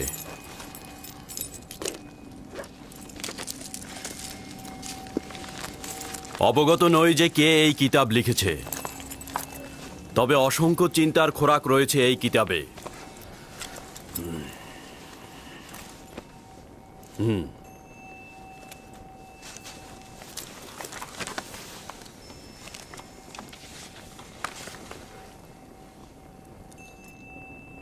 মিশরের ক্ষমতা চিরস্থায়ী নয়, শাসনের জুলুম চিরকাল থাকবে না। মিশরের মূল কাঠামোর আমল পরিবর্তন হবে এবং ধনী গরিবের জায়গাও পরিবর্তন হবে।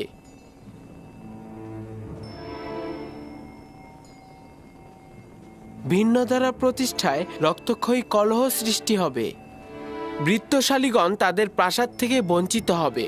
আমন খোদা তার পূজা অর্চনা হারাবে এবং শক্তিশালী খোদা আসবে। হুকুমত জনগণের মধ্যে চলে আসবে এবং শক্তিশালী খোদার ইবাদত হবে। আমিও ধারণা করছি এই কিতাবের বাণী বাস্তব ক্ষেত্রে রূপায়িত হবে।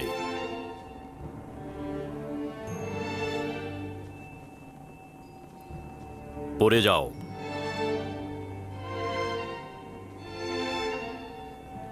কি চিন্তা করছি ইউজারসিফ? ভাবছি আমি জ্ঞাত আছি। এই ঘটনা শুধুমাত্র এলাহির দূতই করতে পারেন। শুধুমাত্র সেই পারেন সম্পদশালী ও জুলুমকারীর ক্ষমতাকে ভোজবাজি থেকে টেনে নামাতে। তিনি পারবেন আমুনের পূজা অর্চনা বন্ধ করে তার ইবাদতের আলো ছড়িয়ে দিতে। না, আমি এটা ধারণা করছি। তোমার কথায় বোঝা যায় তোমার চিন্তা চেতনা অনেক উঁচু মানের। এগুলো কোথা থেকে জেনেছো?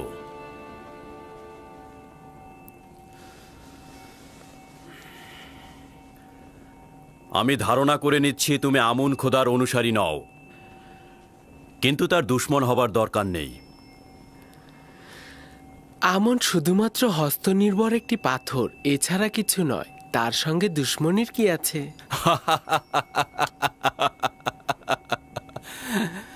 তুমি তো দেখছি আমুনকে খোদা হিসাবে মানুই না, আবার দুশ্মনের উপযুক্ত মনে করো না।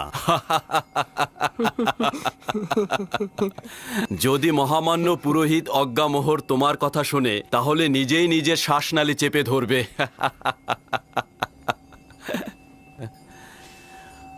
ভুল করেও নিজের মনের ভাব অন্যের কাছে প্রকাশ করবে না, বিশেষ করে জুলেখার কাছে তো নয়, কারণ সে অনেক সংবেদনশীল।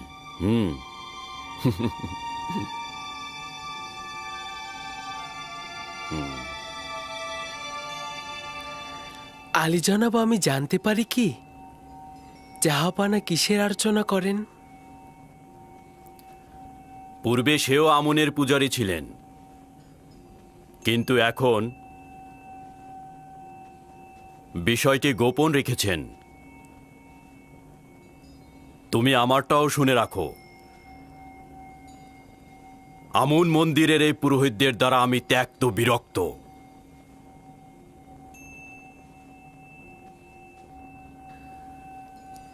এই বিরক্তির কারণ কি জানতে পারি জাহাপানা? এই মন্দিরের প্রভু দাম্ভিক ও স্বার্থান্বেষী। তারা মিশরের স্বার্থের চাইতে নিজেদের স্বার্থ নিয়ে বেশি চিন্তা করে। যাক, বাদ দাও, আজকে আর পড়তে হবে না। যাও, বিশ্রাম করো।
খোদাবান, সকল বন্ধুদের জন্য শুভকামনা করছি। খোদাবান, পুতিফার, বানু জুলেখা, হানিফার, মেনিসাবু সহ সকলকে হেদায়েত করো। খোদাবান, আমার মা জননীর রুহের মাগফিরাত কামনা করছি। খোদাবান, আমার মা জননীর রুহের মাগফিরাত কামনা করছি।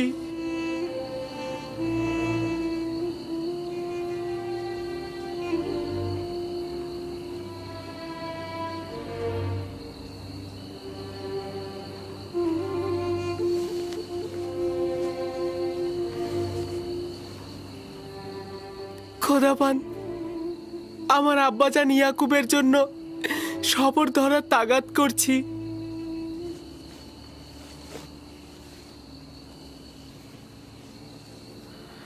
এই পিরানটি পরিধান করো আমার আব্বাজান। কিন্তু এই জামা তো আমার অনেক বড় হবে। তুমি এটা পরিধান করো, দেখবে সঠিক মাপই রয়েছে। এটা পরার যার যোগ্যতা রয়েছে সে যদি এটা পরে তাহলে পিরানটি তার মাপেরই হয়ে যাবে। জানি বিচ্ছেদের দরদ খুবই কষ্টের, তাকে আমাকে ভুলতে সহযোগিতা করো।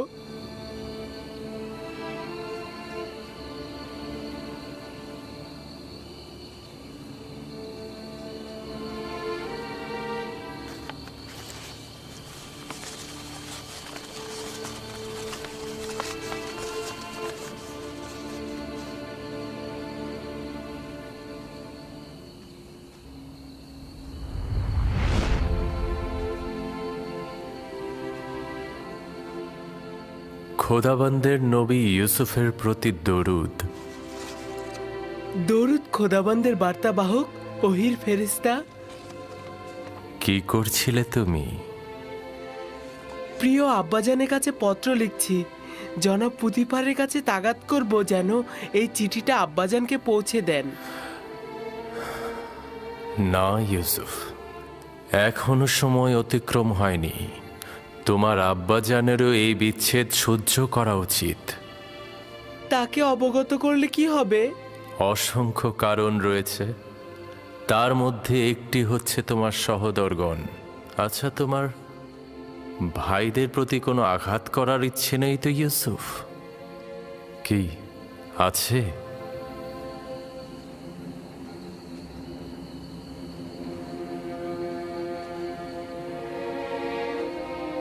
না না না, যদি আব্বাজান জানতে পারে তাহলে তাদের অভিশাপ দেবে।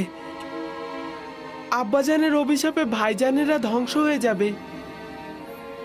না না না, আমি আমার ভাইদের কষ্ট সহ্য করতে পারবো না।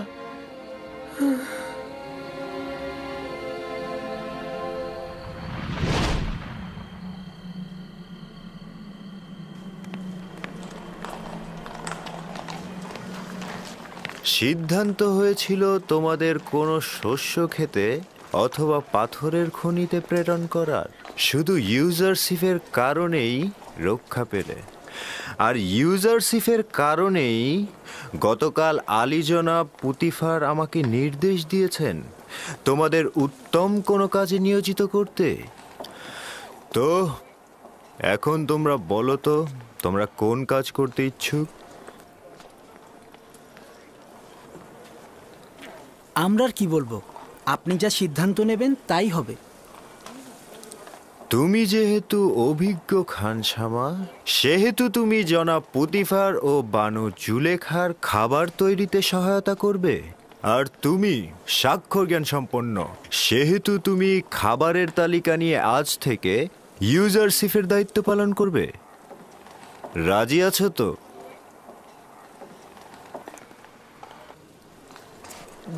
জনাব তত্ত্বাবধায়কের নিকট অনেক অনেক ধন্যবাদ ও শুক্রিয়া আদায় করছি। আমাকে নয়, ইউজারশিপকে শুক্রিয়া বলো।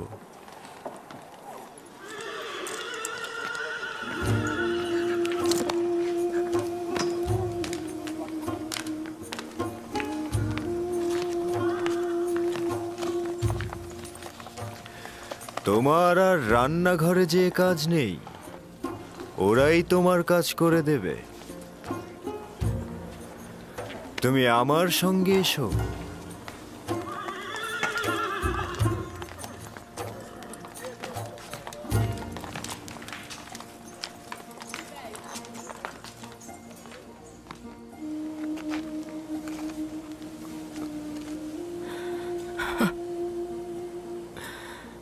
রাহেল, আমি ক্লান্ত, অসহায়, বিধ্বস্ত। আমি, আমার সন্তানেরা আমার দুশ্মনে পরিণত হয়েছে। তারা আমানতের খেয়ানত করেছে, আমিও তো আমানতের খেয়ানত করেছি রাহেল। আমি পারলাম না রাহেল, আমি পারিনি ইউসুফকে ভালোবাসা দিয়ে আটকে রাখতে। আমি পারিনি রাহেল, আমি পারলাম না। তোমার যখন থেকে নিশ্চিত হয়েছি যে ইউসুফকে নেকড়ে খায়নি, তখন থেকে ইউসুফের প্রতীক্ষায় বসে আছি আমি।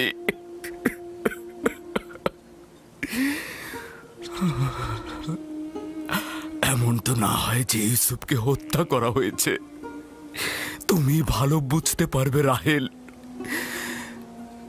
তুমি তো পরকালের দুনিয়া থেকে সবকিছু পর্যবেক্ষণ করতে পারছো। শান্ত হও, মৃত্যু তোমার ইউসুফকে স্পর্শ করেনি। সালাম ভাইজান। তোমার উপর দরুদ ইয়াকুব নবী। তোমার ইউসুফ জীবিত, তার মৃত্যুর খবর মিথ্যে। সত্যি বলছেন ভাইজান? কোনো মৃত্যুই আমার অজানা নয়। ইউসুফকে তুমি পরপারে তালাশ করো না, ভালো হবে অন্য কোথাও তালাশ করে দেখো। তাই বেনিয়ামিন তোমার ভাই চিন্তা আছে? আমার ইউসুফ জীবিত আছে। আপনি আমাকে বলুন আমার ইউসুফ এখন কোথায় আছে? আমি শুধুমাত্র মৃত দুনিয়ার খবর রাখি।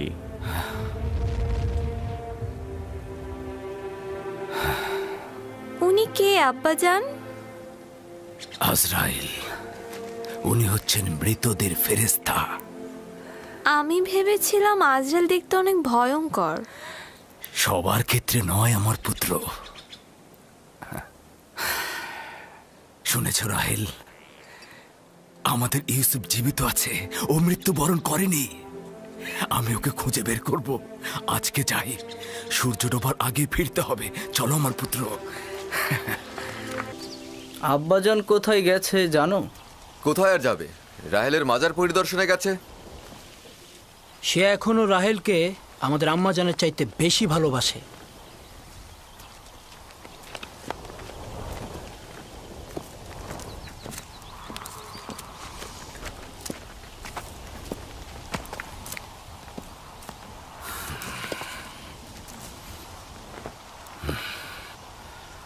এখন কি তোমরা বলবে না আমার ইউসুফের সাথে কি হয়েছে? সেটা তো আগেই বলেছে আব্বাজান, বারবার কি একই কথা বলবো? তোমরা কি চাও না অভিশাপ থেকে মুক্তি পেতে? আমার ইউসুফকে নেকড়ে খায়নি, মৃত্যু তাকে চুরি করেনি। তোমরা যদি হাকিকত না বলে তওবা না পড়ো, আমি তোমাদেরকে ক্ষমা করব না।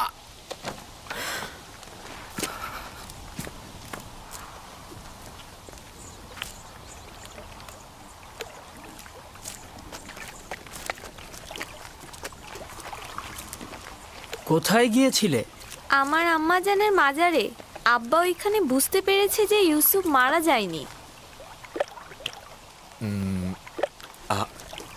শোনো, তোমার মা কি বলেছে যে তোমার ভাই মরে যায়নি?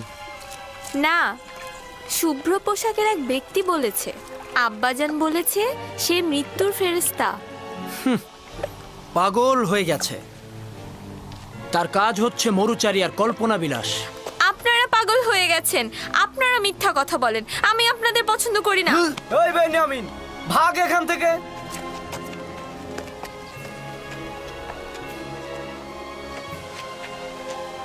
ইউসুফের পরে বেনিয়ামিন হয়েছে আব্বাজানের সঙ্গী। ইয়াহুদা, এখন আমরা কি করব? তুমি তো বলেছিলে সব ঠিক হয়ে যাবে, কিন্তু এখন তো সব ভুল প্রমাণিত হলো। ইউসুফের চলে যাওয়া এতদিন হয়ে গেল, কিন্তু আব্বাজান বিন্দু মাত্র দৃষ্টি দিল না আমাদের দিকে। এখন সে বেনিয়ামিনকে তার জায়গায় তুলে এনেছে। আমরা তো ধারণা করেছিলাম আব্বাজান আমাদের দিকে নজর দেবে। এগুলো কথা ইউসুফকে আব্বাজানের কাছ থেকে নেওয়ার আগেই ভাবা উচিত ছিল। ভুল করেছো। এখন তুমি কি করতে চাও বলো? এখন তো দেরি হয়ে গেছে। ইউসুফকে তো চাইলেই ফিরিয়ে আনতে পারবো না। এখন আর কিছু বলে লাভ হবে না, বরং আব্বাজান ও ক্যানানের অধিবাসী সবাই মিলে আমাদের দোষী করবে।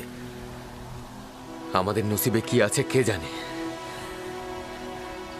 যদি একবার প্রমাণিত হয় তাহলে আমরা কোথায় যাব?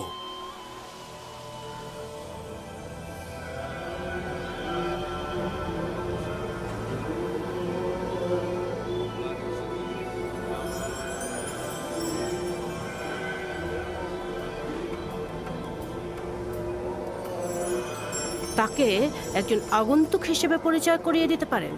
বলবেন সে মহান খোদার দুশমন। তাকে এই ভূমি থেকে বিতাড়িত করার জন্য রাজমহলের ভূমিকা দরকার। একটা ভেড়া চড়ানো বালক রাজমহলের উপর, জনাব পুতিফারের উপর কি করে আধিপত্য বিস্তার করতে পারে? যে বালকটি গতকাল পর্যন্ত ভেড়ার বিষটা খেয়েছে, সে কিভাবে রাজমহলের পবিত্রতার সাথে অভ্যস্ত হতে পারে? আমি নিশ্চিত সে নাফরমানি করবে। পুরোহিতদের রাজমহলের অধিবাসীদের সাথে কথা বলতে বলবেন এবং তাদেরকে বুঝিয়ে বলতে বলবেন ইউজারসিফের জায়গা রাজমহল নয়।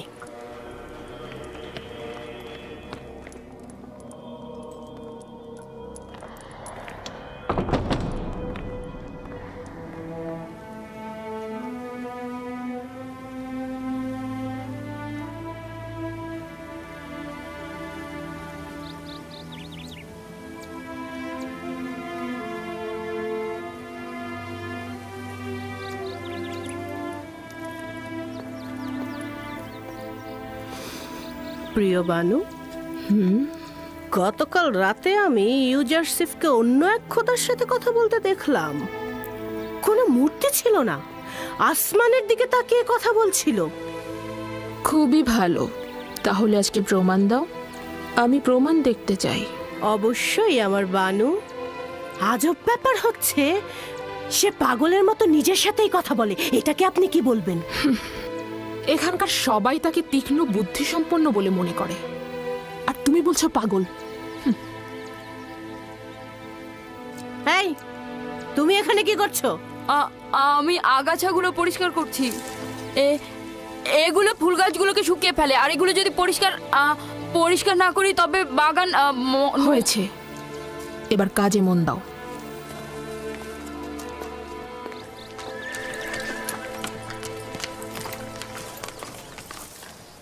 ইউজারশিপ, ইউজারশিপ, তুমি কোথায়? কি হয়েছে? আজ রাতে তোমার উপর নজর রাখা হবে। কে রাখবে? কারিমামা ও বানু জুলেখা।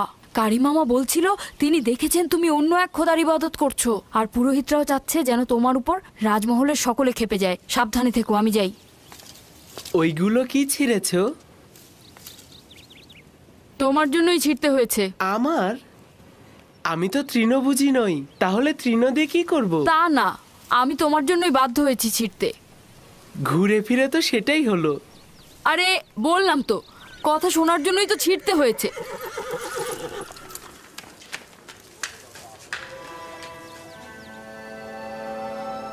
শুকরিয়া জ্ঞাপন করছি তোমার আনুকূল্যের জন্য। ষড়যন্ত্র সম্পর্কে আমাকে আগেই জানিয়েছো। আমি দুর্বল ও অক্ষম একটি বালক। যদি তোমার সাহায্য না পেতাম তাহলে ধ্বংস হয়ে যেতাম।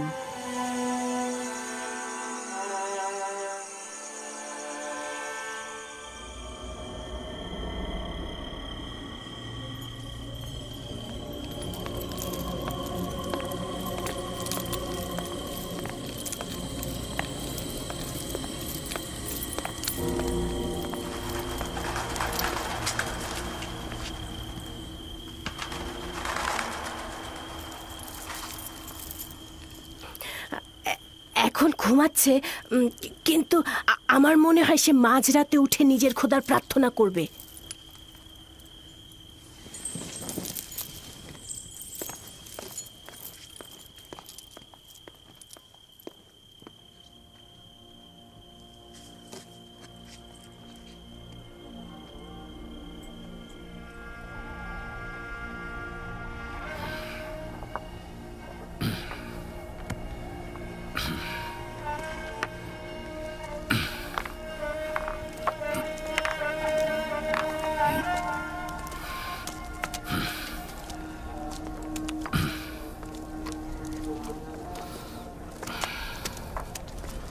সালাম খোদার নবী।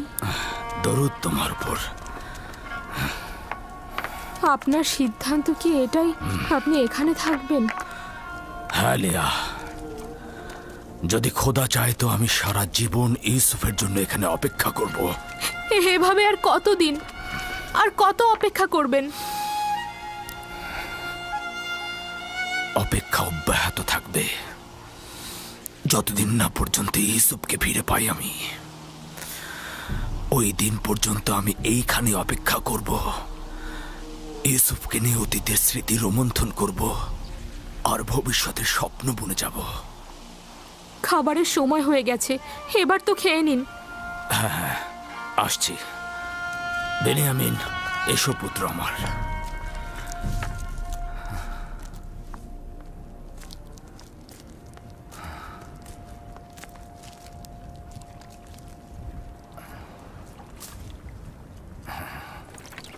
ইউজারশিপ কি ভিন্ন খোদার পূজারী? আপনি কিছু জানেন? না, আমি এ ব্যাপারে খুব একটা জানি না। অনেকেই মনে করে সে আসমানের খোদাকে পূজা করে, মিশরের খোদাকে দুশমন মনে করে। একজন বালক এসব ব্যাপারে কি এমন জানতে পারে? তাকে যেভাবে শেখানো হবে সে ঠিক সেইভাবেই চিন্তা করবে। আর এখন তো আমি আর তুমি আছি, আমরাই ঠিক করব যে সে কার ইবাদত করবে আর কার ইবাদত করবে না।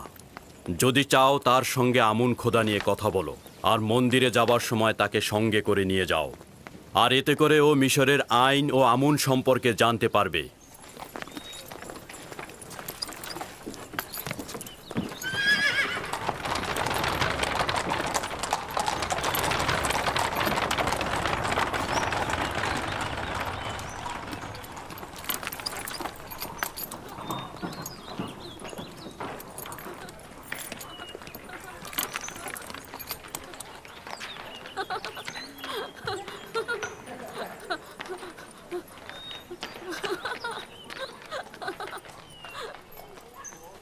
ইউজারসিফকে সজ্জিত করে আমার নিকট নিয়ে এসো। ভ্রাম্যমান সিংহাসন প্রস্তুত করতে বলো। আমি এখনই বের হব। তাহলে ভ্রাম্যমান সিংহাসন প্রস্তুত করো।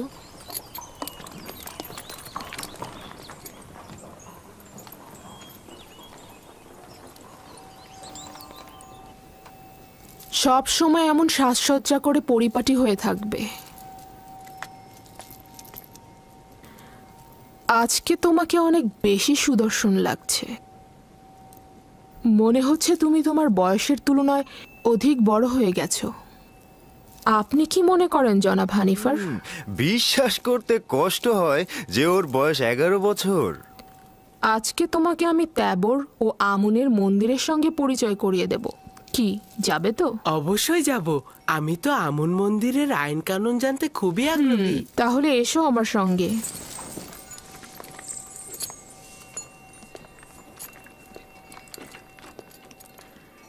জুলেখা কি সত্যি সত্যি ইউজারসিফকে সন্তান বলে ভাবে, নাকি মুখেই বলে? নিজের কাজ করো।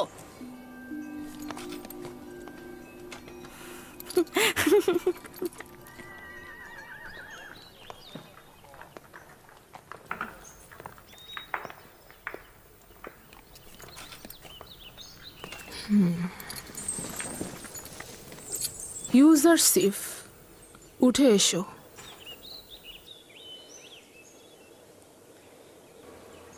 আমাকে ক্ষমা করুন, আমি এটাতে করে শাওয়ার হতে পারবো না।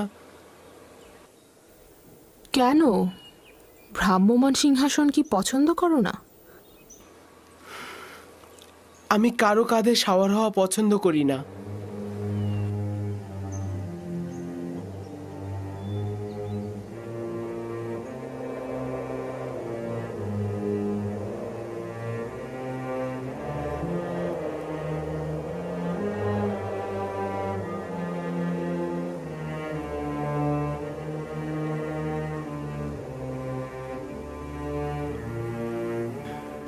বানু জুলেখার হুকুম মান্য করাই তোমার কাজ।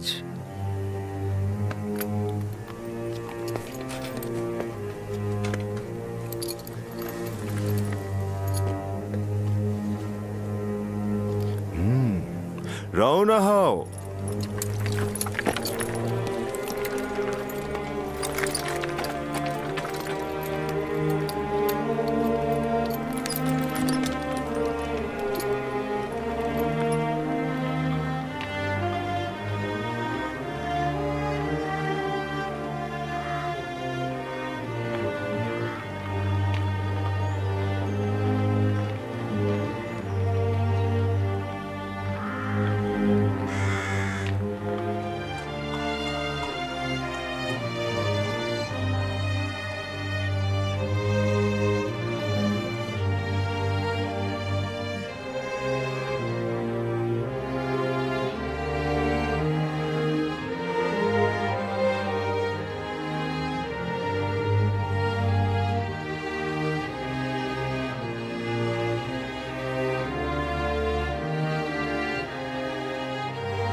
ওই যে পশ্চিম দিকটা দেখছো, ওটাকে বলা হয় মৃতদের দুনিয়া।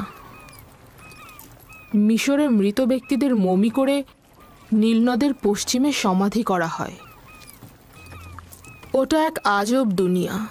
আমরা মৃত ব্যক্তিদের সাথে পোশাক, স্মারক ও হরেক রকম খাবার দিয়ে সমাধি করি, যেন মৃত্যুর পরের জীবনটিকেও তারা উপভোগ করতে পারে। বিশেষ ব্যক্তিদের বেলায় অনেক সময় খেদমতদারকেও সঙ্গে দেয়া হয়ে থাকে।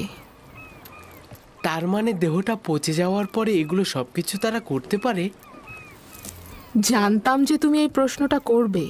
সাধারণ দাফনের ক্ষেত্রে দেহ পচে যায়, মমি করে রাখলে দেহ অক্ষত থাকে এবং মিশরের মানুষ এটা বিশ্বাস করে যে মমি করা দেহে আত্মা পুনরায় প্রবেশ করে এবং সে আবার জীবিত হয়ে ওঠে।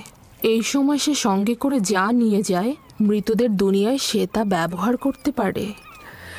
কবর ভেদ করে মৃত ব্যক্তিদের বের করে আনা যায় না। বাহিরের জিন্দেগির থেকে ভেতরের জিন্দেগিটাই অনেক ভালো। আমি তা জানি না, আমার তা জানা নেই।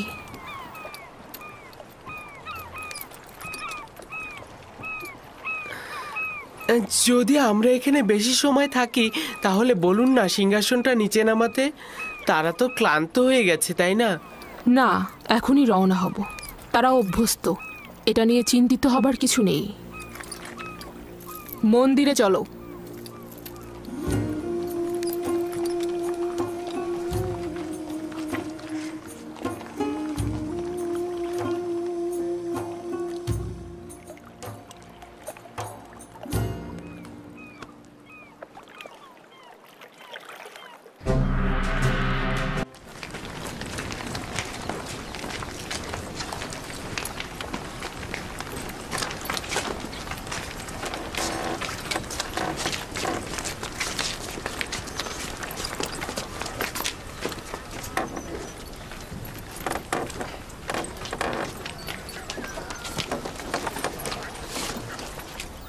এটি আমুনের এবাদতখানা।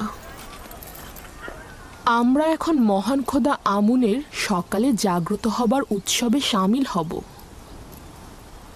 তার মানে আমুন মিশরের মহান খোদা গতরাতে ঘুমিয়েছিলেন? হ্যাঁ, আমুন এবং অন্যান্য খোদাগণ রাতগুলোতে বিশ্রাম করে থাকেন। কিন্তু গভীর রাতে কোনো বান্দা যদি তার কাছে কিছু চাইতে আসে তখন? বান্দাগণ ও আমুন খোদার ন্যায় রজনীগুলোতে বিশ্রাম নেবেন। এবাদতের জন্য খোদাগণ দিবসগুলো নির্ধারণ করেছেন।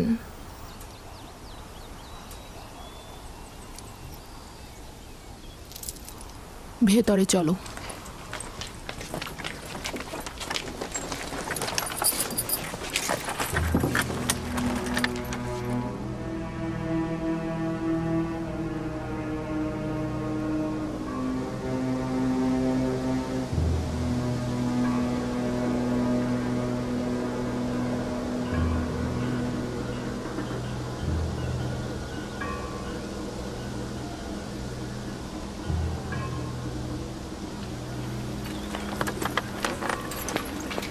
শুধুমাত্র আমুনের অনুসারীরাই ভেতরে প্রবেশ করতে পারবে।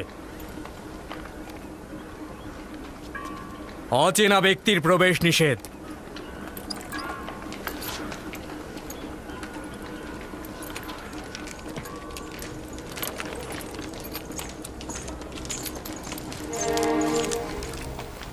সকল খাদেমগণ পূর্বেই নিজেদেরকে নীল নদে পবিত্র করে নিয়েছেন।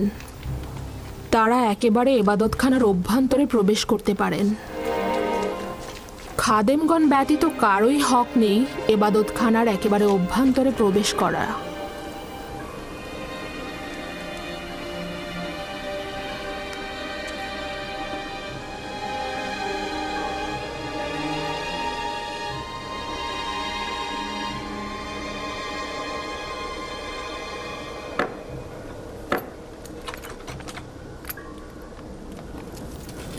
ওই প্রসাধনীগুলো দ্বারা আমুনকে ধৌত করে পবিত্র করা হবে। তার পোশাকও পরিবর্তন করা হবে। আকর্ষণীয় অলংকার দ্বারা তাকে সজ্জিত করা হবে। তাকে উন্নত সুগন্ধি মাখানো হবে এবং তাকে বান্দাদের ইবাদতের জন্য প্রস্তুত করা হবে। তার মানে কেউ যদি চায় নির্জনে একাকী ইবাদত করবে তাহলে কি সে পারবে না? না, আমুন খোদাকে শুধুমাত্র এবাদতখানার অভ্যন্তরেই এবাদত করা হয়ে থাকে।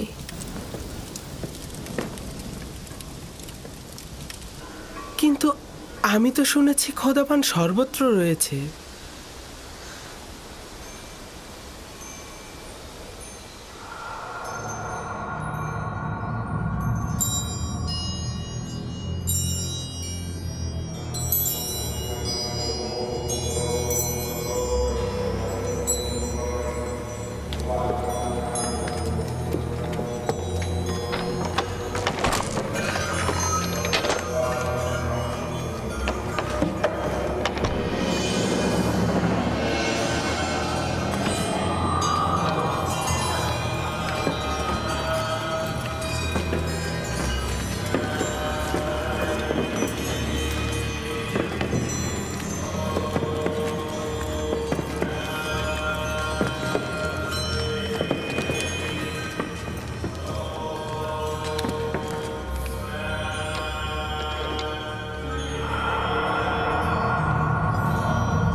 হে সমুন্নত আত্মার অধিকারী আমাদের আমুন খোদাবান্ধ, আপনি তো এতদিন আসমানে উড়ন্ত অবস্থায় ছিলেন।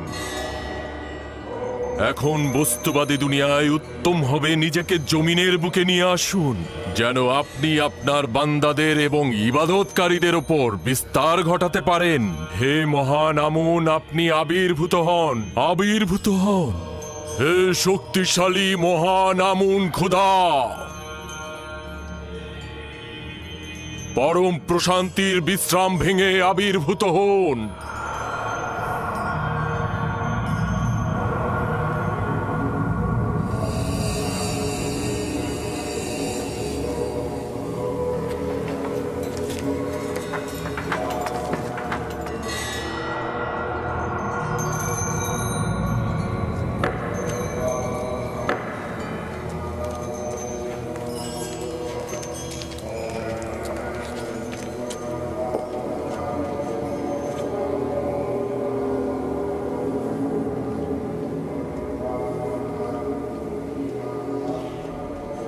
হে শক্তিশালী আমুন, আপনার জন্য আমি যে কোরবানিগুলো নিয়ে এসেছি সেগুলো আপনি সাদরে গ্রহণ করুন এবং হাদিয়ার বিনিময়ে আমাদের বরকত দান করুন।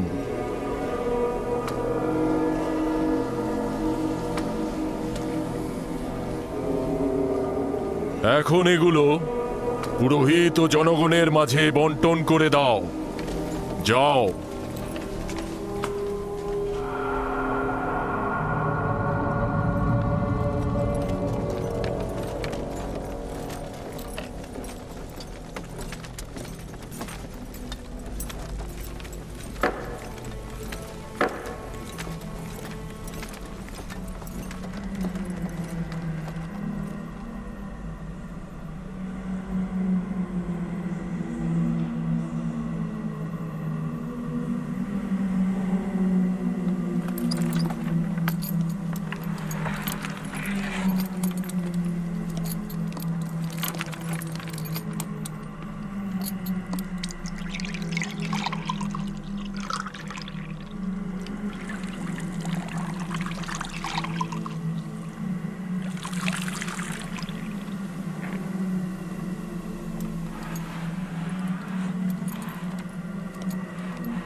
হে মহান আমুন, আপনি আমাদের প্রভু। হে মহান আমুন, আপনি আমাদের প্রভু।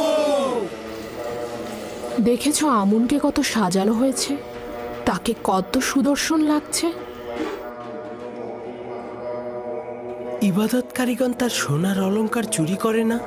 না, খাদেমগণের হেফাজতে থাকে। কারো এত সাহসী নেই যে চুরি করবে। হেফাজতেই থাকা উচিত, না হলে সম্ভাবনা আছে চুরি হবার। আমি ভেবেছিলাম আমুন আপনাদের হেফাজত করবে, কিন্তু খাদেম ও বান্দাগণ উল্টো তারই হেফাজত করছে দেখছি। তাতে কি অসুবিধা? আমুন সর্বোত্তম ও সর্বোৎকৃষ্ট বস্তু যা আমাদের কাছে রয়েছে, তাকে তো হেফাজত করতেই হবে। আপনার বান্দাদের প্রতি নিয়ামত বর্ষণ করুন। বরকত বর্ষিত হোক হে আমার বান্দাগণ। আমি আমুন খোদা, আমি নিজেকে ঐশ্বরিক স্থান থেকে নামিয়ে এনেছি শুধুমাত্র আমার বান্দাদের পার্থিব জীবনের কল্যাণ সাধনে।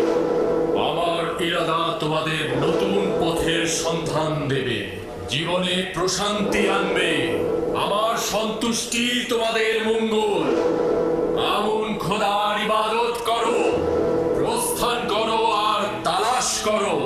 আমি সর্বত্র বিরাজমান, আমার ইরাদা তোমাদের কাম্য।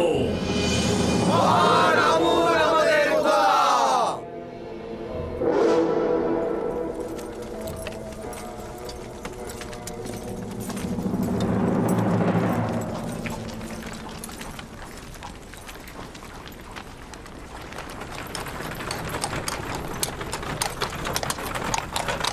আমাকে ক্ষমা করবেন, ওখানে কি আমুন কথা বলছিল? তুমি কি দেখোনি? না, দেখেছি, কিন্তু একটা পাথর কি করে কথা বলতে পারে? আমুন পাথরের নয়, সে রুহের অধিকারী। সে একটি মূর্তির আকৃতিতে রয়েছে। আমাকে ক্ষমা করবেন। আমুন এমন এক খোদা যে চাহিদার ঊর্ধ্বে। কিন্তু আমি তো তার আজকে অনেক রকম প্রয়োজন দেখেছি। তাকে সাজসজ্জা করানোর জন্য অনেক রকম অলংকারের প্রয়োজন তার। সে নড়াচড়া করার জন্য খাদিমগণের উপরে নির্ভরশীল। তার মানে তার নিজের চলাফেরা করার জন্য অন্যের সাহায্যের প্রয়োজন হয়। তার নিজের জন্য বাসস্থান, নারী, সন্তান আরো অনেক কিছুর প্রয়োজন হয়। তার মানে আমরা যে পথ চলি, নিজেদেরকে সজ্জিত ও পবিত্র করে রাখি, তার জন্য আমুনের কোনো দরকার নেই, কোনো প্রয়োজন নেই। আছে। তার সামনে আমি অসহায় অনুভব করছিলাম। সে শুধু বাইরে থেকেই একজন বালক। সে আমাকে যথাযথ প্রশ্ন করেছে, কিন্তু আমি তার সঠিক উত্তর দিতে পারিনি। অসংখ্য প্রশ্নের জবাব আমার নিজের জন্যই সন্তুষ্টির ছিল না। তার প্রখর বুদ্ধি রয়েছে। চিন্তিত হয়ো না, আমি তাকে আমনের এবাদতখানায় নিয়ে যাব এবং সকল কিছু বুঝিয়ে দেব।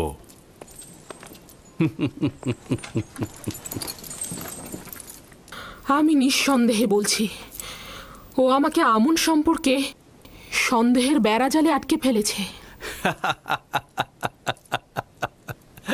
তাহলে বলছো যে শিকারী তার নিজের ফাঁদে নিজেই আটকা পড়েছে? খাবার আসতে কত দূর? এমন খিদে পেয়েছে মনে হচ্ছে যেন একটা গোটা ভেড়া আমি একাই সাবার করে ফেলবো।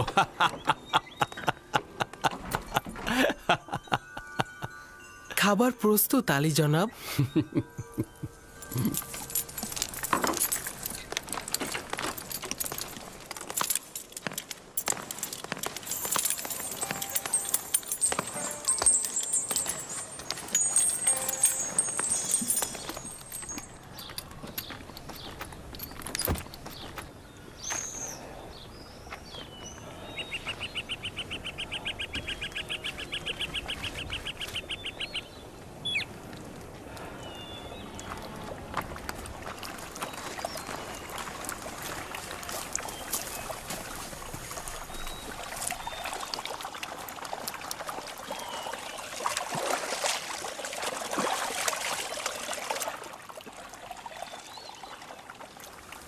আব্বাজান কুঁড়ে ঘরটি তৈরি করে ফেলেছেন।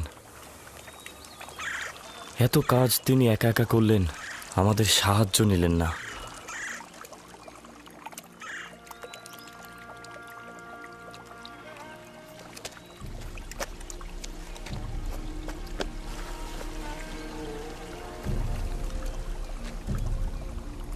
এটি আমার দুঃখ বেদনার কুঁড়ে ঘর।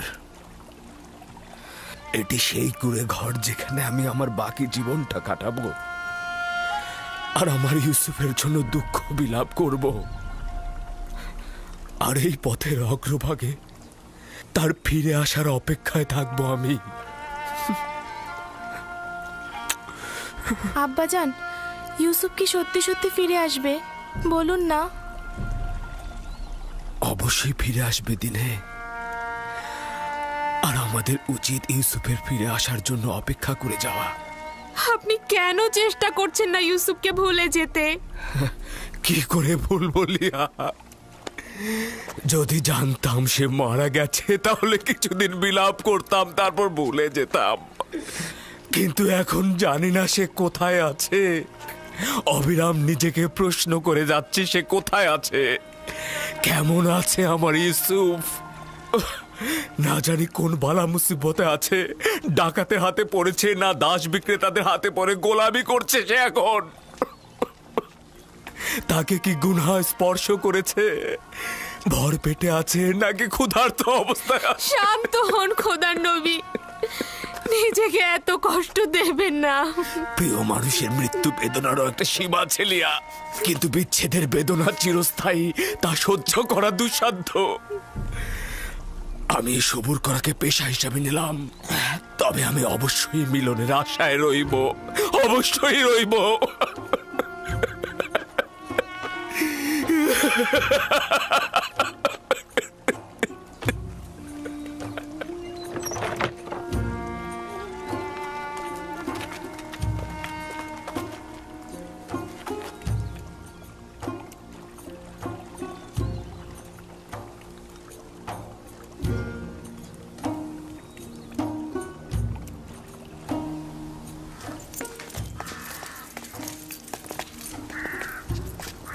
আমার টমটম প্রস্তুত করো।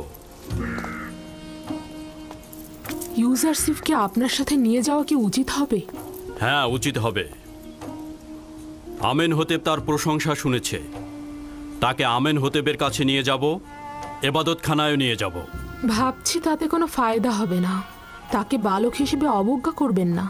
সে যেহেতু প্রাচীন বৃক্ষ নয়, সেহেতু সে খুব নমনীয় হবে, তাকে তাড়াতাড়ি বোঝানো যাবে। তাকে আমি বুঝিয়ে দেব মিশরের আইন কানুন ও পবিত্রতা। তুমি কোনো চিন্তা করো না।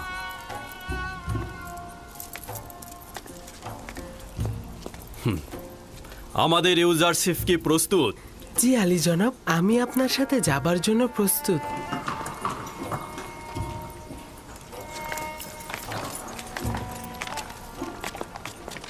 ইউজারসিফ, এই গাড়িগুলো বিপজ্জনক, নিজের হেফাজত করো। আপনি চিন্তা করবেন না, দুর্ঘটনা ঘটবে না, চিন্তা করো না।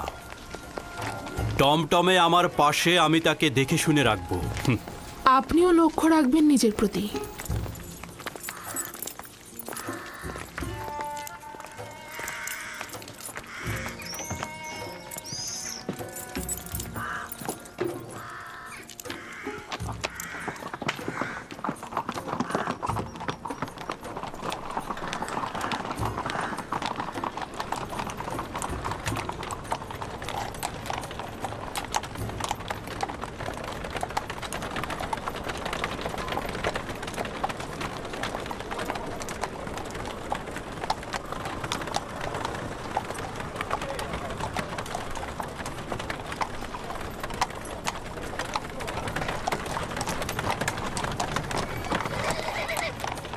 আমনের নিজের সৈন্যদল মুষ্টিমেয়, কিন্তু তারা গোলযোগ সৃষ্টিতেই ব্যস্ত। এই গুদামগুলো আমনের এবাদতখানার মালিকানাধীন। প্রতি বছর মিশরের খাদ্যশস্যের বিরাট একটি অংশ এখানে জমা হয়।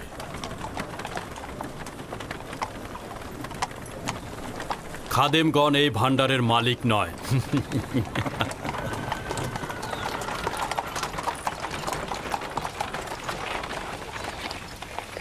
ওই বাগানে যে নারীগুলো দেখতে পাচ্ছ তারা সবাই আমুনের অধিকারী। নীল নদের তীরে ভেড়ার পাল দেখেছিলাম, সেগুলো কি আমুনের মালিকানাধীন? ওই যেগুলো একটু মোটা তাজা সেগুলো আমুনকে উৎসর্গ করা হয়। এত সব কিছুর প্রয়োজন কি আমুনের নাকি ইবাদতখানার খাদেমগণদের? আমার তো মনে হয় আমুনের নাম করে খাদেমগণ এগুলো ভোগ করে থাকে। যদি আবারও শহরের মধ্যে ভীতির সঞ্চার করো তাহলে চাবুকের ভাষায় কথা বলবো না, শামশিরের ভাষায় কথা বলবো। এরপর আর ক্ষমা করব না। জনাব পুতিফার কি শুধুমাত্র এই বালককে এখানে পরিচয় করিয়ে দিতে হাজির হয়েছে? না আমার খোদা বান্দেগার, আমুনের স্বেচ্ছাচারী ও উগ্র মেজাজের সিপাহীদের বিরুদ্ধে অভিযোগ নিয়ে এসেছি। প্রতিনিয়ত রাস্তায় সাধারণ মানুষদের পদদলিত করছে তারা। কোনরূপ কুদরতি তাদের জন্য ভীতিকর নয়, আইনের কোনরূপ তোয়াক্কাই করছে না তারা। এটাই ভয় হচ্ছে যে এখনই যদি তাদের ওপরে কোনো পদক্ষেপ না নেই তাহলে মিশরের হুকুমতের উপরে কদম ফেলতে কোনরূপ দ্বিধাবোধ করবে না ওই আমুনের সিপাহীগণ। আমুনের খাদেমদের বিরোধিতা করা কুফরির শামিল। আমুন ও আমুনের খেদমতগার এক নয়। আমুনের প্রতি আমার যথেষ্ট বিশ্বাস রয়েছে, কিন্তু আমুনের খেদমতগারদের স্বেচ্ছাচারিতা শেষ প্রান্তে উপনীত হয়েছে। তবে সংঘাতের জন্য বেশি তাড়াহুড়া করব না আমি।